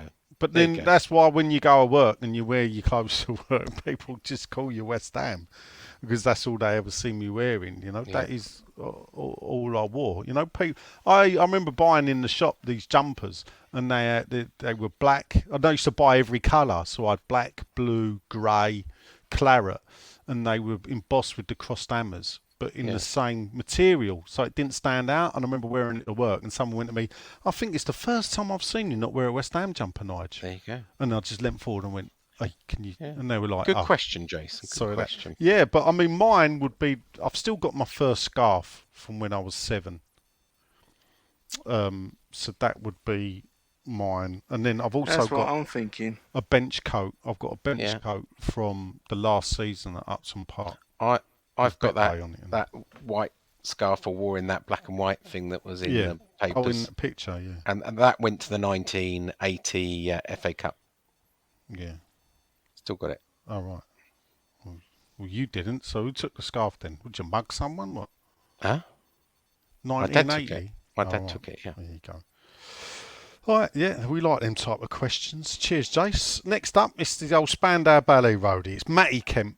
Evening, gents, he says. It seems we are difficult to break down, yet too many 1-0 losses away from home tells a story. He's then gone, why doesn't Moyes play Antonio and Scamacca up front together? Oh, don't go down that road, We talked about that earlier. And secondly, last season, we got a lot of goals from set pieces. We talked about this as well. This season we haven't. Have we been found out? I would answer yes to that, Matt. Anyone Well, they else? do. Yeah, they do. They mark us accordingly. They do their homework, particularly Dawson, who, you know, I mean, the whole reason we got that penalty the other day is they overmark people like Dawson. They just know our tactics. We're very one-dimensional of, well, right, we're going to get it to... And look, Zuma got unlucky today as well. He's a bit of a threat in the box for those corners. But I think, you know, they look at the videos of us and mark us out of it now and see what we did last year or the year before. All right. Okay. Do you not? Yeah. Yeah, I don't disagree. Right. Next up, someone who's now got an unfortunate name. It's Gerald Smith. Long-time listener, first-time questioner. Oh, Jerry. I have to give him a name then, a Delta Chi-Time name. Why has he got an unfortunate name? Well, because bearing in mind the trip to the vets that I just mentioned the name, he will now be known as Jerry the Gerbil Smith. Oh, my. Yeah. All right. Yeah. So, but he says, always a great show. Thanks, guys. He says, for many years I've been frustrated that we're pants at taking throw-ins. Yeah, I do agree. Take too long, no movement within the team. And then it's either a short one to a player's feet or in a congested area. Or the long lob, which the opposition easily deal with a la today. Do you agree? I think we all do. Yes. Now, on to the question. He hears Liverpool have a dedicated coach to improve throwing tactics and technique. Shouldn't we have one? But he finishes with the ultimate. You're in the club, Jerry. Brady out. Brady out. Welcome aboard, Jerry. Yeah, we should have Welcome a coach. aboard. A throwing coach. Well, I did notice today that Antonio took a long throw-in and it weren't that great. And no, it wasn't, was it? It weren't that long. And then he went to take another one and Kera went, I'll take it. So then Kera took it and it weren't that great. And We're not good at... I agree with him, actually. It's a good observation. So we throw it into crowded areas or they're just... Yeah. Yeah. I mean, wouldn't it be great just once? Because we've never had a Rory Delap type player that could hurl a long call. I always remember, I think Tranmere beat us and they had a bloke who could like throw it from the front. If they got a, that if must they got be a technique though, isn't it? Anyone can learn that. Well, if they got a throw in at any point in the opposition half, Tranmere had this bloke who could run up and launch it into the box. Yeah, Rory Delap, wasn't it? No, this was Tranmere. Tranmere had a bloke as well. This guy, yeah. But Rory Delap, of course, Rory Delap, who famously we tried to not let him have towels to clean the ball, and then one year we even moved advertising hoardings further forward. Yeah. And he just stood in between them. Yeah. So typical. But yeah, that's a good point, Gerbil. We need to work on that. Have a word, Sean. Have a word. Yeah, I will. Next up, top fan. It's old Ziggy Stardust. He says, evening all. Davy Jones says, I only managed to see the last 30 minutes of Man United game, but it looked a good performance from what I saw. Probably you saw the best part. Yes, that was the best time to watch. He said he doesn't do Halloween, but what would be your best treat for West Ham? Burning the stadium down. Oh, that's Brady out. Brady out. What does he mean treat? So like trick or treat? Yeah, so don't do Halloween, but what would your best treat be for West Ham? So West Ham have come up to you, knocked on the door. Trick or treat! What you giving West Ham? I know. Fabergé egg. Fabergé egg? What? It's not Easter. You don't give them out chocolate eggs at Easter. Fabergé egg is not chocolate, darling. What? Fabergé is not chocolate. What is it then? Porcelain, isn't it? What? It's like a collectible jeweled egg. It's a very expensive jeweled egg. Oh, right. Grand jeweled egg, is it? It's Well, is that what you'd give them? You'd drop that in. yeah, Fabergé. Brady would do anything for one of them, I bet them. She would. They're worth a lot of money. millions. Oh, They're worth millions, yeah. Yeah, it make me look a bit silly now. All right. Sorry. Well, I'm not a man of culture, so I'm happy to admit. Never heard of a Fabergé. Yeah. Oh dear. Next up, I don't know what treat I'd give them. I don't know. A finger of fudge is Yeah. just enough for everyone to eat. Are you thinking of Brady again, Sean? Aren't you? Anthony Collins says, do you think we need to change our corner takers? Well, we have discussed about our lack of penetration on corners. He says our corners have been so bad this season, it's pointless sending anyone forward. We're lucky if they make it past the first man. Brady out. Brady out.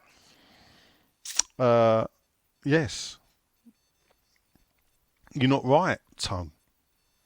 You're not right. You mean you're not wrong? Oh, yeah, you're not wrong, son. Yeah. I think the first lot of corners that we slung in were poor. I don't know. I'm trying to think. I think it was it Bowen on corners? So I'm trying to think. Who took the corners from our left? So they were left-footed and they did it as an outswinger. And they were poor. It was either Creswell or Bowen. Bowen takes corners. Cressy takes corners. Yeah. Well, it was either Creswell or Bowen. Yeah. Right. Next up, Andy Farrell. Obviously, thrown the funny shake ball in. He's come over to football. Welcome, Andy. Andrew Farrell says, evening, unbelievable we didn't get a draw today. We were really turning the screws at the end of the game. Get this right. I don't vet these people. Andy then says, I like Souček. He seems like a lovely guy, and his first season for us was fantastic. What do you guys feel causes his lack of impact now? His form, or what he's told to do for us now? Today it looked like he didn't get off the bus. If we don't play him, what is the alternative? Brady out. Brady out. I think the alternative is to put Downs in there. Yeah. No. I look. I think we all agree. If you're going to play 100% defensive effort, but he's not consistent enough, and he's not gaining that form that he did a few years ago. Yeah. So if Moyes thinks Downs is ready, then he's got to create competition and drop him to the bench as soon as Paquetá comes back. Downs takes Souček's role and he sits on the bench and waits for his opportunity again. Well, I mean, we could do a whole show on him, couldn't we? We could. we could do. Because... But I think his lack of... I think the problem is now, what you're seeing is a real Souček. And I think Moyes has fallen in love with the type of player he is rather than what he can offer. Because, as I've already done my nut at, Moyes' decisions are based on fear and not faith, which is always a bad decision. If you take a player off because you think he's going to get sent off, the game's fucking gone. You need faith, no fear. Especially in that Old Trafford, don't have any fear. But there you go. We don't dare argue with you again, then. No, don't. If you're gonna fucking fear everything, I don't fucking fear nothing. We fear arguing with you. Yeah. Was that cowardly of us? It is cowardly, isn't it? If you're going to make all your decisions based on, oh, this is going to happen, that's going to happen. Get a fucking grip, man. You don't know what's going to happen. Right. And I've just had a quick look on, there's a few people saying it over across social, why is he taking him off? And people saying, oh, well, he's one tackle one foul away from a red card. He was also one shot away from an equaliser. So that's negative. If you want to know what the difference is negative and positive, but is that but without shouting at me, is that the manager's fault or is it the player's fault? Well, you could say it's a ref's fault, really, but I mean, it's not. I mean, yeah, it was an arse yellow card. I mean, I ain't gonna like you. And the other thing is, you got to give him. He's got every right to go for that second ball. When it his first foul, I think it was his first foul he got booked for. Yeah, it was his first. And and the other one is just trying to get in a rebound from his original shot. I mean, it was more. I know it sounds daft, but it was more the player going into his foot than him going into the player. And you're looking, and suddenly the geezer's a £35 million signing. The geezer who looks like he's going to score for fun suddenly looked like a liability. Can't have that. That is not getting behind your team. And if that is the manager and that is your outlook, sorry mate, you're in the wrong fucking job. I think Moyes is the guy. He is the man to take us forward. If you're fucking shitting yourself all the time, go home, stay home. You're a rich man. Don't do it. Anyway. Okay. Next up. Cheers, Andy. Anyway, for that. If we don't play him, what is the alternative? Well, you did hear us discuss that. Brady out! Brady out. Graham Farrer. Nice pair of trousers. Suit you, sir. Suit you. Evening, gents. Graham says he's disappointed tonight. I'm sure we all are. Poor first half, and we left it too late to fight back. Although DK made some good saves, we need to find our form on corners again because we're missing out on goals from them. And he says to keep Len happy, Brady out. Brady out. Real trouble tonight. Oh dear. Just seriously, I think that the not just West Ham here, in football in general, the focus of it being a game is completely gone. I'm watching lots of football. No one's. I was talking to you about that Netflix thing. Captains. Yeah. Oh, tell you what. You'd think fucking Mike Lee wrote it. It's that fucking miserable. None of them are fucking smiling. It's just a strange. It's constant dramatic piano music in it. Like you think something bad's gonna happen. It's just a fucking game of football. These people from I can't remember what it's called. It's one of the tropical islands. What? Wasn't shipwreck, was it? What, the one where the plane crashes? I only know it because it's the one that Gauguin went to and lived on. Vanuatu, I think it is. All right. Anyway, they got COVID and they can't finish their qualifying. I mean, they're distraught. And you're like, I must admit that Captain's fucking Cup, surely. I haven't got past episode 1. Can't get into it. I've got to fight. I've got 3/4 Well, you've done very well to get that far. Turned off. I've just turned it off. Why FIFA want to represent football like this and not a game of fucking enjoyment? Well, I'm trying to get their head in before the documentary about their corruption drops in, maybe. Yeah. Anyway, just a general lack of enjoyment. It's all doom and gloom. No one's enjoying it at all. No. I think they're overdoing the whole football genre now. I know you one of the early ones, Len, but they've had success with, and now they're going mad. You know, there's a new Premier League one going. You know this one that's coming? No, go on. Yeah, it's a bit like the Formula One. It's by the same people drive to survive. Yeah. So basically, we won't feature much. We'll be the also rans. And it'll all be about the big boys. Yeah, of course it will. And apparently they won't give the money out equally. They will give it out a bit like Drive to Survive, where the big teams get all the money and then they just throw those scraps out. But I'll tell you what it'll reinforce. It'll reinforce my strong belief now is that the day they fuck off and form a Super League. I think you're right. And the day actually, we can enjoy football again. You want to go play Super League? Go play it properly. Don't darken our doorstep. Mm-hmm. Yeah. And I will think football for the majority of football fans, because the majority of football fans do not support the Big Six, we will be far happier. Yeah. Let them go. And I'll tell you what, if Newcastle want to go as well, off you go. Off you pop. But I'll tell you what, don't come back. Yeah. Yeah. Don't play in the cups.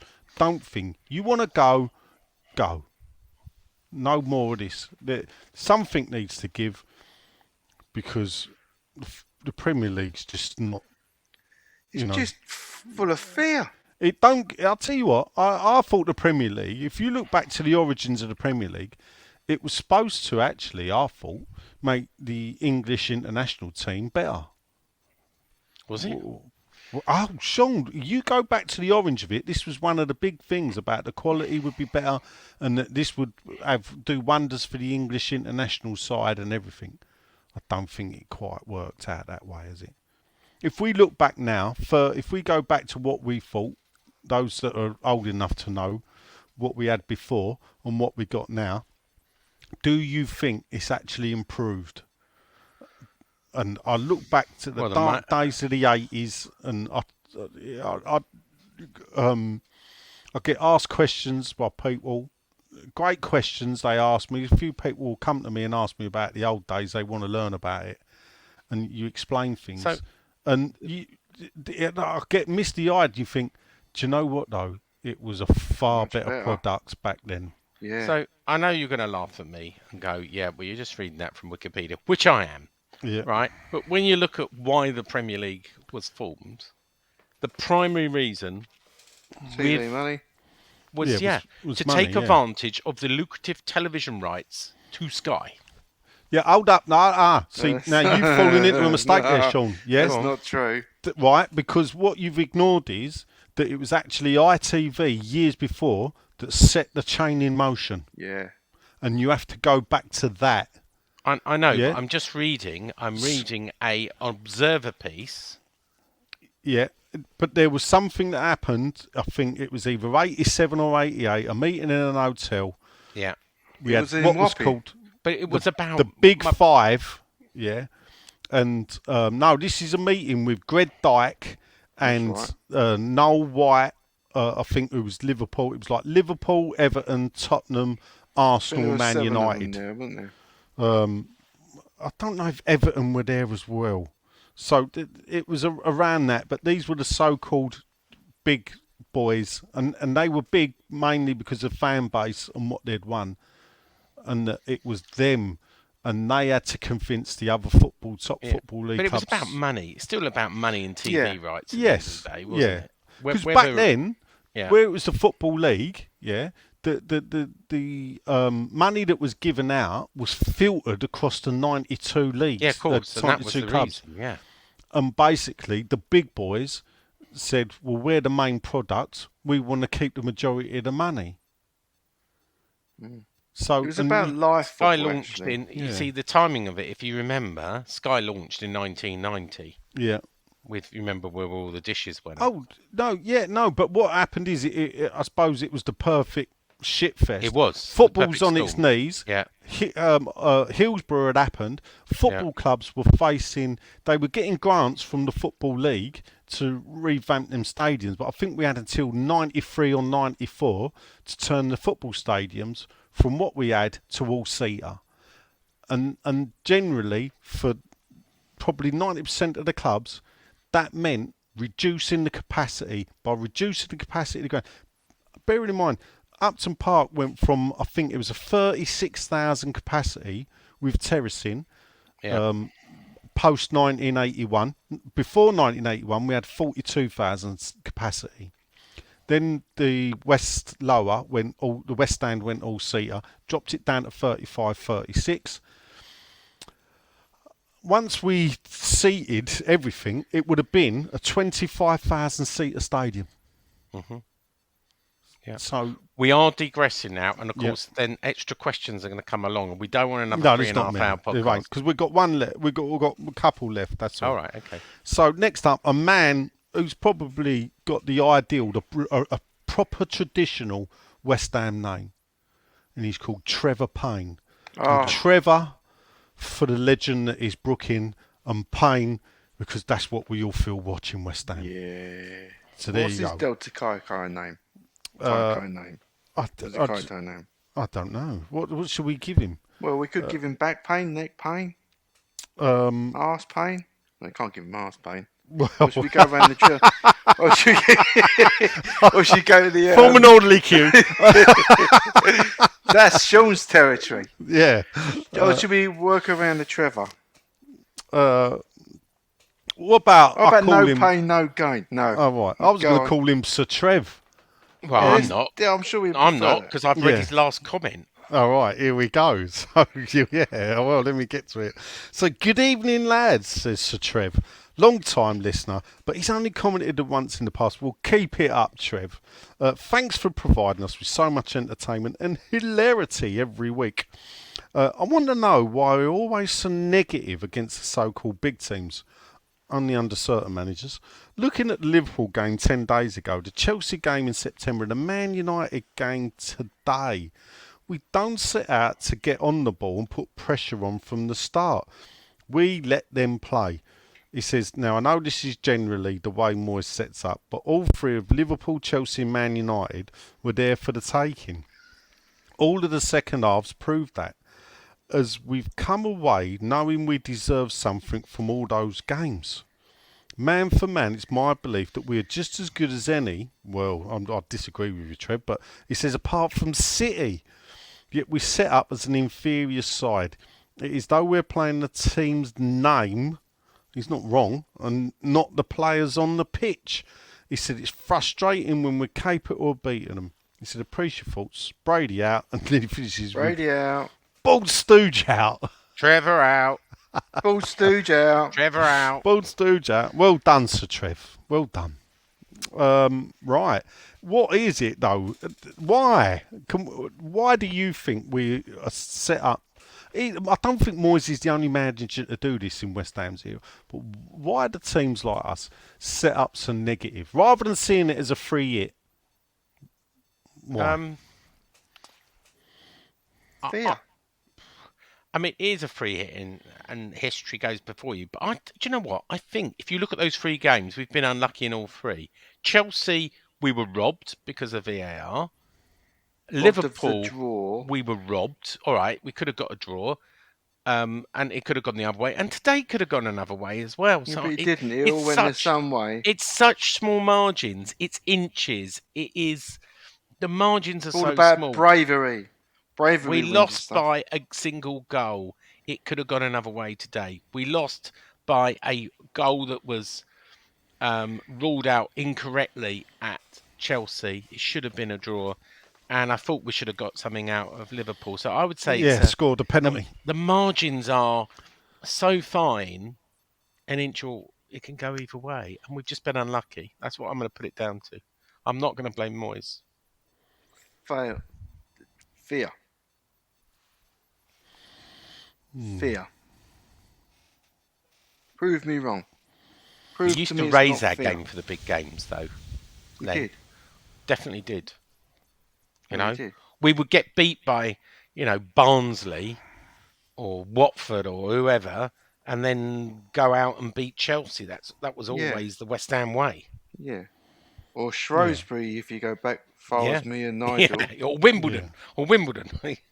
I mean, if you look at the Great Escape season, I think we were the first Premier League team that year to beat Arsenal home and away and Man United home and away. Yeah. Bearing in mind they were the big two. Yeah. Yeah. And we did that and stayed up by the skin of our teeth. So to go from that to where we are now, I can't disagree with Len. I think it is fear. Rather than seeing it as a free hit and think, let's go out, let's play our game, and if we lose 3-0, we walk off with our heads held high. Yeah. And I think it is all about, let's keep it tight, lads. Don't concede. See where we can go in the and literally you can see it. Let's see if we can get something in the last 10 minutes. Yeah. Because if the last 10 minutes, and the funny thing about it is that the people, I suppose, that are looking on the bright side will look at that last 10 minutes And that's when you walk out of a football ground, generally it's the last 10 minutes you remember more. Yeah, and your memory pattern. So that will be what you decide will be, oh yeah, it weren't a bad game, was it? So there'll be people sitting there going, well, we done well today. Why is that? Because we had a go. But we only had a go for 10 minutes. Now, if you have a go longer, it's possible we could have been 3-0 down. I don't think we would have been against this Man United team. No, I don't think so. So, I don't, so I get it. I think it is fair. I think it's. See? I think it is fair. I'm still sticking with I don't want to start with Dan the Cowardly route, because I don't want you shouting me again. That's what's the difference. That's what. How can you not say if you're feeling fear, you're not a coward? This is move what I'm on, saying. move on, Nigel. Move on. I'm just saying the definition of it. You can't. No, I get what along. you're saying. My disagreement with you was over the substitution. Yeah, but no, I think. Okay, no, you can't be. No, don't get me confused about who would only play 2 and front. The fact of, if you're going down the route of his one tackle away and should be taken out of the game, that's fear. That's not faith. Because you could say he's one shot away from getting the equaliser. Yeah, you could do, but. So that's a little bit cowardly. Oh, yeah. Okay. Nigel, Stuart Lee. Yeah, so next up, it's Cheeky Lions, Stevie Lions. Says, evening, gents. Happy Halloween. No, not a football-related question, so here goes. Seeing as it's Halloween, Sean will probably be able to answer this. You're invited to a fancy dress party. What do you dress up as? Because he goes to loads of them, people. And the second question is, what mischief did you get up to on Halloween when you were younger? I can imagine Sean will go all out dressing up-wise, so we demand a picture. As for today's result, I don't expect anything at Old Trafford, so I can't say I'm really disappointed. But he says, thanks as always, gentlemen, and the doggy man. Brady out. Brady out. Trevor out. What are you dressing up as, Sean?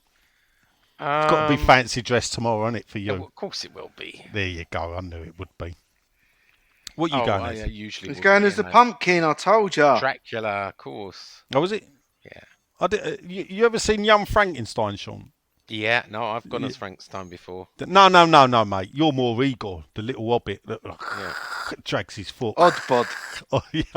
I don't know if you've seen the picture. He certainly has got Oddbod. Oddbod from Carry On As Screaming. You know, if there's any American listeners, Americans, as you may or may not know, my partner's American, and she goes all out, right, for Halloween, as all Americans do.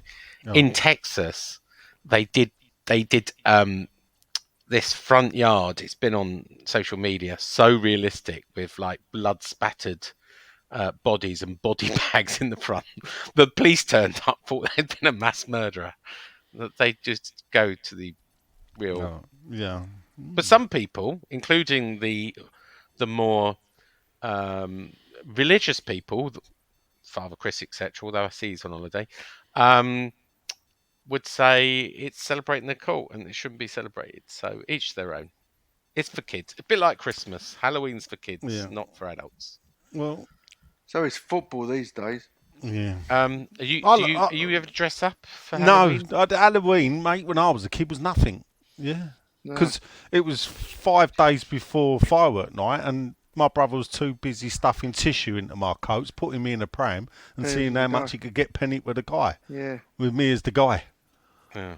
Well, I know people used to say used to do things with bangers and everything, but but that was firework night. Yeah, we did that. You're right. So, never did Halloween. Trick or treat, right? People knock on the door. I mean, we've all heard stories where teenagers are going, "Give me some money," and go, "Well, that's not how this works," right? But they go trick or treat, and you go trick, and they go, "Oh well, don't have a trick." You should have a trick ready. If you go trick or treat, they should play a trick on you. Oh, right. But no one is set up for that anymore. I just feel cheated. Trick or treat. I want a trick. I bet there's a cute trick you, Sean. I tell you. Yeah. There's an unwritten rule now, right? You don't knock on the houses that don't have pumpkins with candles in the middle anymore, isn't it? Is that the unwritten rule? Good. Yeah. I bet you never put candy out. No, I fucking don't. I'm having it. Do you call it candy or do you call it chocolates or sweets? Oh, it's sweet. So who calls it candy? Americans call it candy. Well, yeah, but you ain't American. Yeah, but you have to. It's like I don't say shopping Candy. anymore. I talk about groceries and candy. Oh, fuck off. Dear, oh dear. Look, you're supposed to anglify her, Sean. You're supposed to anglify I've tried. She's living over here. She's got to do as we do. Oh, I've tried. Start putting yous in your words instead of just not. What do we call it now? So if you do go grocery shopping, what is it? Food shopping. Yeah. Shopping, I called it. Just shopping. She said, "Well, how do you know the difference between other kind of shopping?" Well, I don't do any other kind of shopping. What other kind of shopping is there? Clothes shopping, like clothes TV shopping. Get mine from West Ham, Sean. Furniture shopping, car shopping. No, I don't do that. All right, fair enough. Anyway, we digress. Len, have you ever dressed up for Halloween? No, nothing comes to mind, mate. No. I think it's a bit more of an American thing. Yeah, it is. Yeah. I would go as Young Frankenstein. For me, two films. If you're going to go, Young Frankenstein and Carry On Screaming. Two of the best. I don't know if you saw what John sent us earlier in the group. No. He said, "Here's my suggestion for you for tomorrow, Sean." Okay. Two people, a husband and wife, went. The wife was dressed up as a cat. The bloke was dressed up as Kurt Zuma. Kurt Zuma. Yeah. I thought that was hilarious. Would you blackface them? Yeah. Yeah. No, you would. You would. Would I black up? Yeah. No, because that would be not very politically correct. No, it wouldn't. No. It's a bit like going as Hitler to a fancy dress party. It's just not the dumb thing anymore. Depends on what the party is. Anyway, the funny thing is, Freddie Starr made a career out of just that. I know he did, but they were different days. Oh no, where you could eat hamsters and get away with it. Anyway, Dingaling is here. Stuartling says, "Brady out." Brady out. He's got a good question, which I'm glad he's asked. Actually, any chance of those stickers, mate? I feel like slapping a few of those in and around the stadium. There is a few up already, people, around Block C. Well, there's one on my seat, and obviously the one that I sent you is actually on a pillar. And I put them up Monday, and they were still there Thursday. Yeah, on the staircase. They don't clean very well, do they? So I did forget what pillar I put it on the staircase, so I had to check every one as I walked down Thursday night, but it was still there from Monday. So he says, quite happy to part with a few kids for the privilege as well. There'd be good badges as well, Jay, if you're thinking of anything. The badge, eh? Yes, I think there'd be, or a T-shirt. Merchandise. It's all about the merch. From the criminally overpriced shit food and beer to the damp fart that has become our atmosphere in that poxhole of a stadium. He doesn't like it there. No, I'm struggling to find any positives about going over there anymore other than meeting up with my mates for a few pre-match beers on the boats. At least the football's been decent up until this season. But even that has become so boring now, I'm feeling like it's better to be watching it in the pub and not bother walking over there. He says we're in the Bobbymore Lower, and even that has become a library. No atmosphere whatsoever, no matter how hard some of us try. And he apologises for the rant, but once again, Brady out. Brady out. Follows that with absolute helmet of a woman. Obviously not a single clue about van experience of football whatsoever, even after all these years. And then he's got a hand emoji with water squirting emoji. So he is right of late. I thought we haven't. I mean, there was a bit of atmosphere at Hold up, can I just point out? Go on. We'll just clip that there. So Dinger says, absolute helmet of a woman. Obviously not a single clue about fan experience of football whatsoever, even after all these years. And Sean's reply with, he is right. Hang on. Very much, I'll Sean. I'll talk to you about her and my experience there. So first of all, it has been a bit flat. Even our section, which, right next to the away fans, which you're above, as you know, and we've been a bit quiet at Bournemouth and certainly on Thursday. But it's been a strange crowd because it was Kids for Quid on Monday night. And why wasn't it on Thursday, Kids for Quid? It should have been. Yeah. And you know, kids free with an adult. The most exciting game actually was where the trouble was the Antelec game, that it was a bit noisy, and obviously we raise against the when Chelsea and Spurs. But I don't know what it is, but the games have been a bit quiet, and we're not singing as much, and I don't know if we're a bit nervous or it's more tourists or whatever. Talking about Brady, the problem with Brady, and look, Nigel knows, we've sat on the SAP with her, we talked to her. The problem with Karen is she only knows what she's told, and often she's told what people want to hear. And what we did at the SAB, and Nigel will testify for this, and he told her as well, sometimes you can get success and go, well, actually, Karen, that's not the way it is. And look, I've got some proof. And, her first response when I said about the beer is, oh, it is. I've been told. Her first response when I brought up the beer at the beginning of the season was, we've checked it, and is it in with line of the clause? And I said to her, with the greatest respects, that's bollocks, and this is a reason why. And here's some pictures of the other beers, and you can look at them and do an average and do it. And I don't think she's deliberately. She's not a football fan. I don't think deliberately she goes out her way to not understand a fan's point of view. But she's not a football fan. She only knows what she's been told. And sometimes it's the people beneath her that don't. Where does the buck stop, Sean? Well, of course it stops with her. Of course it stops with her. But you've been in a room with her. You've spoken to her. She's an effective manager. She ain't effective, because if the people below her are not filtering back to her what the real problems are, she has got a problem. And this is the problem of, why I stepped down from the OSB, why you stepped down from the SAB. And, it's not worked in this current and the independent supporters. Well, they're falling out with each other anyway. Yeah, I know. So. And it's sad, because I really do think, and look, I continue to feedback. I don't care whether I'm part of a committee or part of a group, etc. I've got relationships with various senior people in the club, and I feedback when I see fit. And sometimes I feedback when there's an individual case, and sometimes I like to feedback, well, this is my view.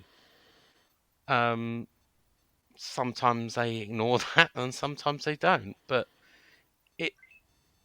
I don't think it's all her fault. I think there's a collective responsibility. And I think other clubs are the same. They're running a business. They don't want to run it by committee. Right. Okay. I know you two are not going to agree with that, but right. I'm just saying it like it is. Yeah. All right. Chrissy Mills, we've got Chrissy Mills and then one more. All right. And then that's it. He says, I'm going to put some good karma out there for this week's matches and not be nasty to Sean. Oh, that's good. He said, I posted on Twitter, but Bournemouth was the worst atmosphere there's ever been. Yeah. I don't know, ever. At West Ham match. Not good. I reckon so, and I'll include the Anglo-Italian matches. That was awful, and what Brady would love from a sanitised crowd. He then follows it up, which is quite interesting. Let's see where we all go with this. Yeah. He says, we desperately need a designated standing singing area, but I take it the club have no intention of improving anything. How would you make things better short term? Brady out. Brady out. Can I start? Go on then, you go first. So, when we made the move, they wanted to create designated singing areas, and they would argue they have, right? They moved Chav Corner over next to the away fans, which is where I sit, because I was in Chav Corner. And they moved roughly Sir Trevor Brooking lower and Bobby Moore lower, where they used to be again. So these three places, Chav Corner, the Bobby Moore lower, Sir Trevor Brooking lower, are all places that stood. And largely they've been tolerant to say, if you go in Trevor Brooking lower, Bobby Moore lower, or that west corner where we are, they're all standing areas, they're all singing areas.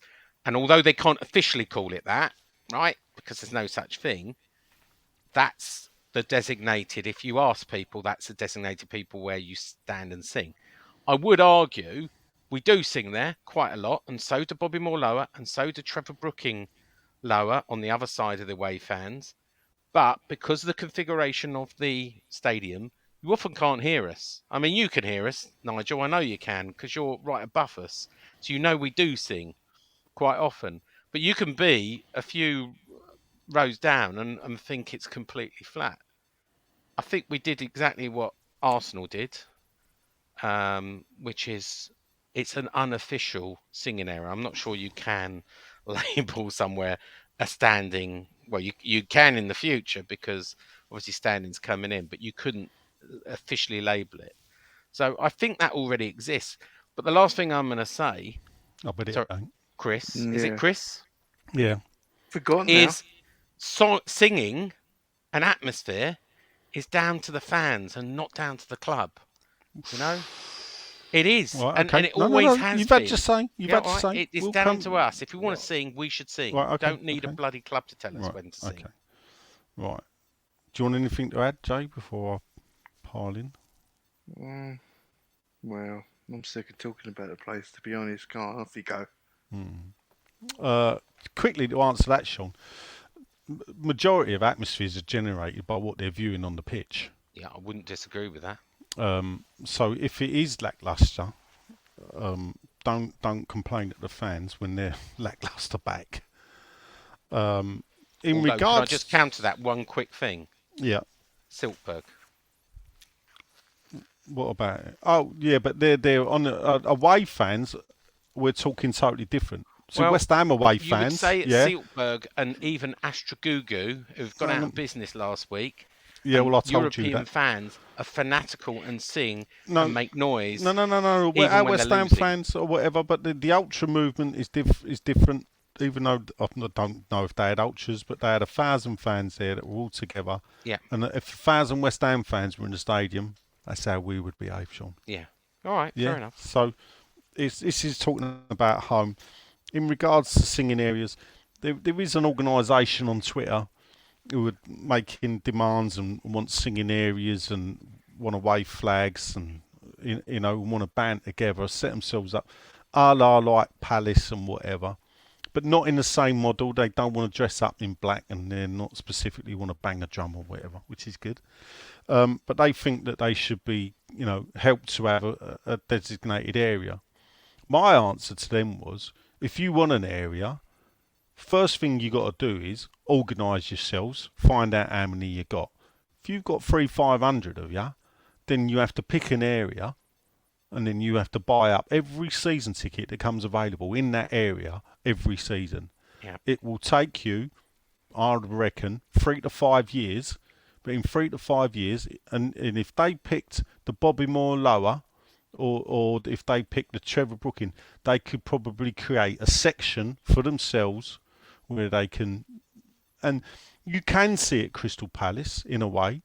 The Palace fans filter off of what the Holmesdale or whatever they're called section do. Now, in regards to what the problems with the stadium is, I don't think any club that's moved into a bigger stadium has ever improved the atmosphere. The atmosphere at Arsenal's not better. The atmosphere at Old Trafford ain't better since they've gone from 45, 50,000 to 75. I'd argue the atmosphere at Liverpool is not any better. Because what happens is the more fans you let in, you actually dilute the hardcore. And what's happened is we've had, with the move, like it or not, we've had a big dilution of the hardcore fans.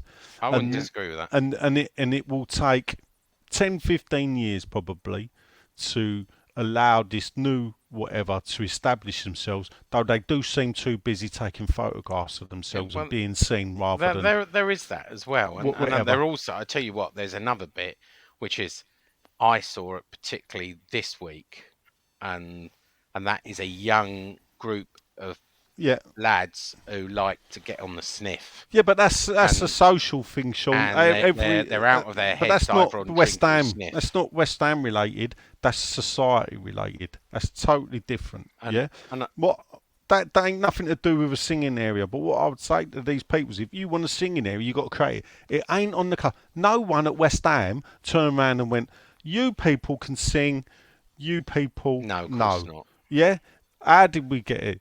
Factions joined together, stood together in certain sections of the ground, Yeah. and made it their own. And And people behind the goals and migrated. Chav Corner Yeah. were some of those areas. That's yeah? it. Well, a Chav Corner, believe it or not, people may not realise is, remember, Chav Corner didn't exist until 2001. Yeah. Yeah. So let's bear that in mind. That if like mine, and what would have happened is people would have gone in there and made a noise. Those that didn't want to make a noise would have moved out, and then the people moved back in. Some of it was about pricing. Some of it was about Yeah, that's right. You look. When I was, But behind the goals boy, used to be behind the goals. Yeah, if you look at it realistically, should be band 4. Yeah. Well, West Ham are charging that as a band 3. As a youngster, I was a South Bank boy, right? But as we moved to season tickets as we got older, because no one I knew did season tickets in the 80s, right? We went around the grounds, and me and John would try different places. We were in Bobbymore Upper, we're in Bobbymore Lower. We never did the Chicken Run. We did the West Stand. I spent a season or 2 seasons in the Upper Trevor Brook Inn until we got to the Lower Trevor Brook Inn, and that's where our home was, in Chav Corner, and we stayed there until we moved. But we had to try different places around the ground. And I know now some people will say, well, I'd never go anywhere else except Bobbymore Lower. You know the people, and you get very territorial about. No, but this is the thing. But when people demand, we need a singing area, who's going to ship these people out? These people that have been on the Bobbymore Lower, and this is the thing. People get attached to the Bobbymore Lower. Yeah, they do. That ain't the Bobbymore Lower, is it? The Bobbymore Lower got bulldozed in 2016, people. Yeah. I hate to break it to you, but that's what happened. So... Well, some people still call the other the new Chicken Run in the Billy Bond stand. It's not, is it? If the people, I doubt if the people listen to the podcast, I'll have to try and get them to come on an interview. They want to sort themselves out as they don't want to be classed as ultras, but that type of thing. Yeah. They want to get a set of West Ham boys, like-minded, get them together. Yeah. Do it. But I tell you what, knock yourselves out. Quickly, Martin Rose says, evening all, better performance, but he's frustrated with some of the shooting. In the Silkberg game, Benny and Fornell's wasted good opportunities. He says, Ben Rama seems to have a lot of shots, but don't stretch the keeper. What do you think? We covered that, Mark. Yeah. Oh, I'm with you. I'd like the keeper to save one of them. They get blocked or he don't get through. Yeah, he's not. He's Last on Facebook before we go to one more. Nick Killington, I'll allow it in. Go on. Nick says, we demonstrated tonight for 15 minutes at the end of the game. I don't think he meant we protested. What he was talking about is last 15 minutes, he did put a full stop in there, though. Yeah. Just how good we could be as an attacking outfit. Yeah. Unlucky, boys. You gave it your all. Well said, Nick. But, Moyes, it was too little, far too late. Man United shit themselves when we attacked them. Yeah, they did. Hard to disagree with Nick now. Well, did you see how well they just hugged to get the hit? Okay, I always say his name wrong. Lastly, my mate Barney Drew says he'd like to know how people can still afford to go football with a cost of living crisis. Are the club prepared for a possible drop in match day and merchandise revenue? Well, funny you should say that. So, we all thought that the renewal might drop because of it, but it didn't. People will. I think cup games have suffered for it. Yeah, I'm sure they have, and I think people are spending less. Yeah. They may be eating at home, they may be having a few tinnies at the off license. So I think, when I speak to people, they're going, "Oh yeah, takings are down." Yeah. But people won't give up the season tickets, and I think if you get in the later stages of a cup or the European, they still make sacrifices to go to football because they always have. Yeah.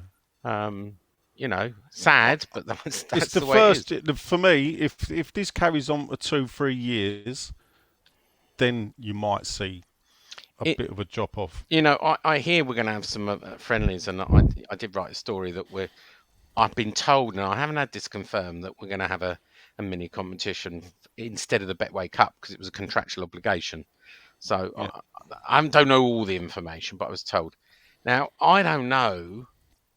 I don't think, and I wrote this the story, that could be at the London Stadium because we need 30,000 people through the door for a Betway Cup just to wash its face to break even. So I don't know. Yeah, I but with think the it might right get planning played in and like Dagenham Hall. organisation Huh? and whatever, what it is, we've never had a November and December without football. This is normally the time where we're playing 7 to 9 games. December's always the busiest month. Did you think people would go to a Betway Cup if there was It's possible that people were starved from football. If it was priced right, tenner for adults, couple of quid for kids, get a good opposition. And when I say a good opposition, yeah, if they could play, you know, a Tottenham or an Arsenal or, you know, get someone in. Can I make an admission right Yeah. now? I'm not excited about the World Cup at all. No, I'm Well, not, mate. we'll see. Once it starts, it'll be all right. Well, I hope so. I hope I do, because I've got to know. Well, we've got to do scouting because normally of a World Cup you'll be looking. You remember? Who remembers when we bought that superstar of the 2010 World Cup? He turned out all right at the end, but the first one it turned out to be Winston Reid. Oh, of course. Who no one had heard of. Let's get this right, yeah. He'd played for New Zealand, scored a goal, I think, against Italy. No one had heard of. And of course, we had was that before the World Cup? I think it was after the World Cup. Was it Barrera from Mexico? So, anyway, shall we? Should we do predictions? Yeah. We didn't talk about it, but there are about 80 stories on 6'2". We've got lots of stories at the moment. Some of them quite interesting. Nigel's even writing at the moment, so head over to 6'2" and you can read all the stories there. Predictions. We're playing Palace is our next game. Bloody hell, we're only playing one game a week. Is that right? So we got Bucharest on Thursday. Oh, of course we have. Yeah, I forgot. I'm loath to call them Stour because I'm not sure what they Bucharest, are. Sorry, FCSB. And we think they're probably going to play the kids. He's sort of made a hint and almost definitely play a lot of the people that played last Thursday, which is all the people that don't play. So he can have everybody fresh for, I assume, Crystal Palace on Sunday. So, Romania and Palace, Nigel. FCSB, they're not much cut. And again, we're going to put the kids out. I'll be kind and go through a 1-1 draw. Oh, I'm being kind to West Ham now. Yeah, I think so. I think the kids will do all right. Actually, I think we'll 1-0. Oh, I was going to take 1-0. I'm going to say 2-0. I think the kids will do all right. I think it won't just be kids. I think they'll put a few, maybe Randolph in goal, I think, maybe then get him a chance in his last few months. And, Lanzini and all the ones that don't play, plus a few kids, Coventry. I don't see Coventry being offered a contract, by the way, even though he would have been offered a contract by now if he was staying. But that's my view. I will go 2-0 Bucharest and 1-0 for Palace. What did you say for Palace, Len? I didn't give you one for Palace. I just recall. No, I didn't either. No. What did you say for Palace then? 1-0. Nigel? I could probably argue a case for every result. Palace are playing very well at the moment. Yeah, they're not really getting the points. How they are away from home.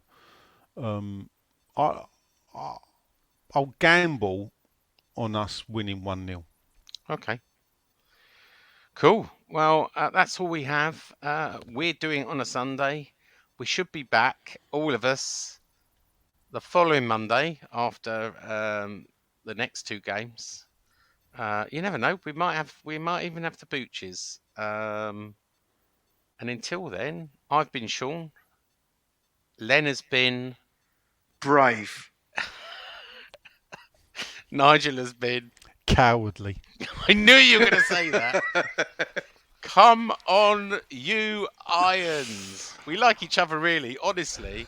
Yeah, we do. Bobby Moore, more than just a podcast. Bobby Moore, more than just a podcast.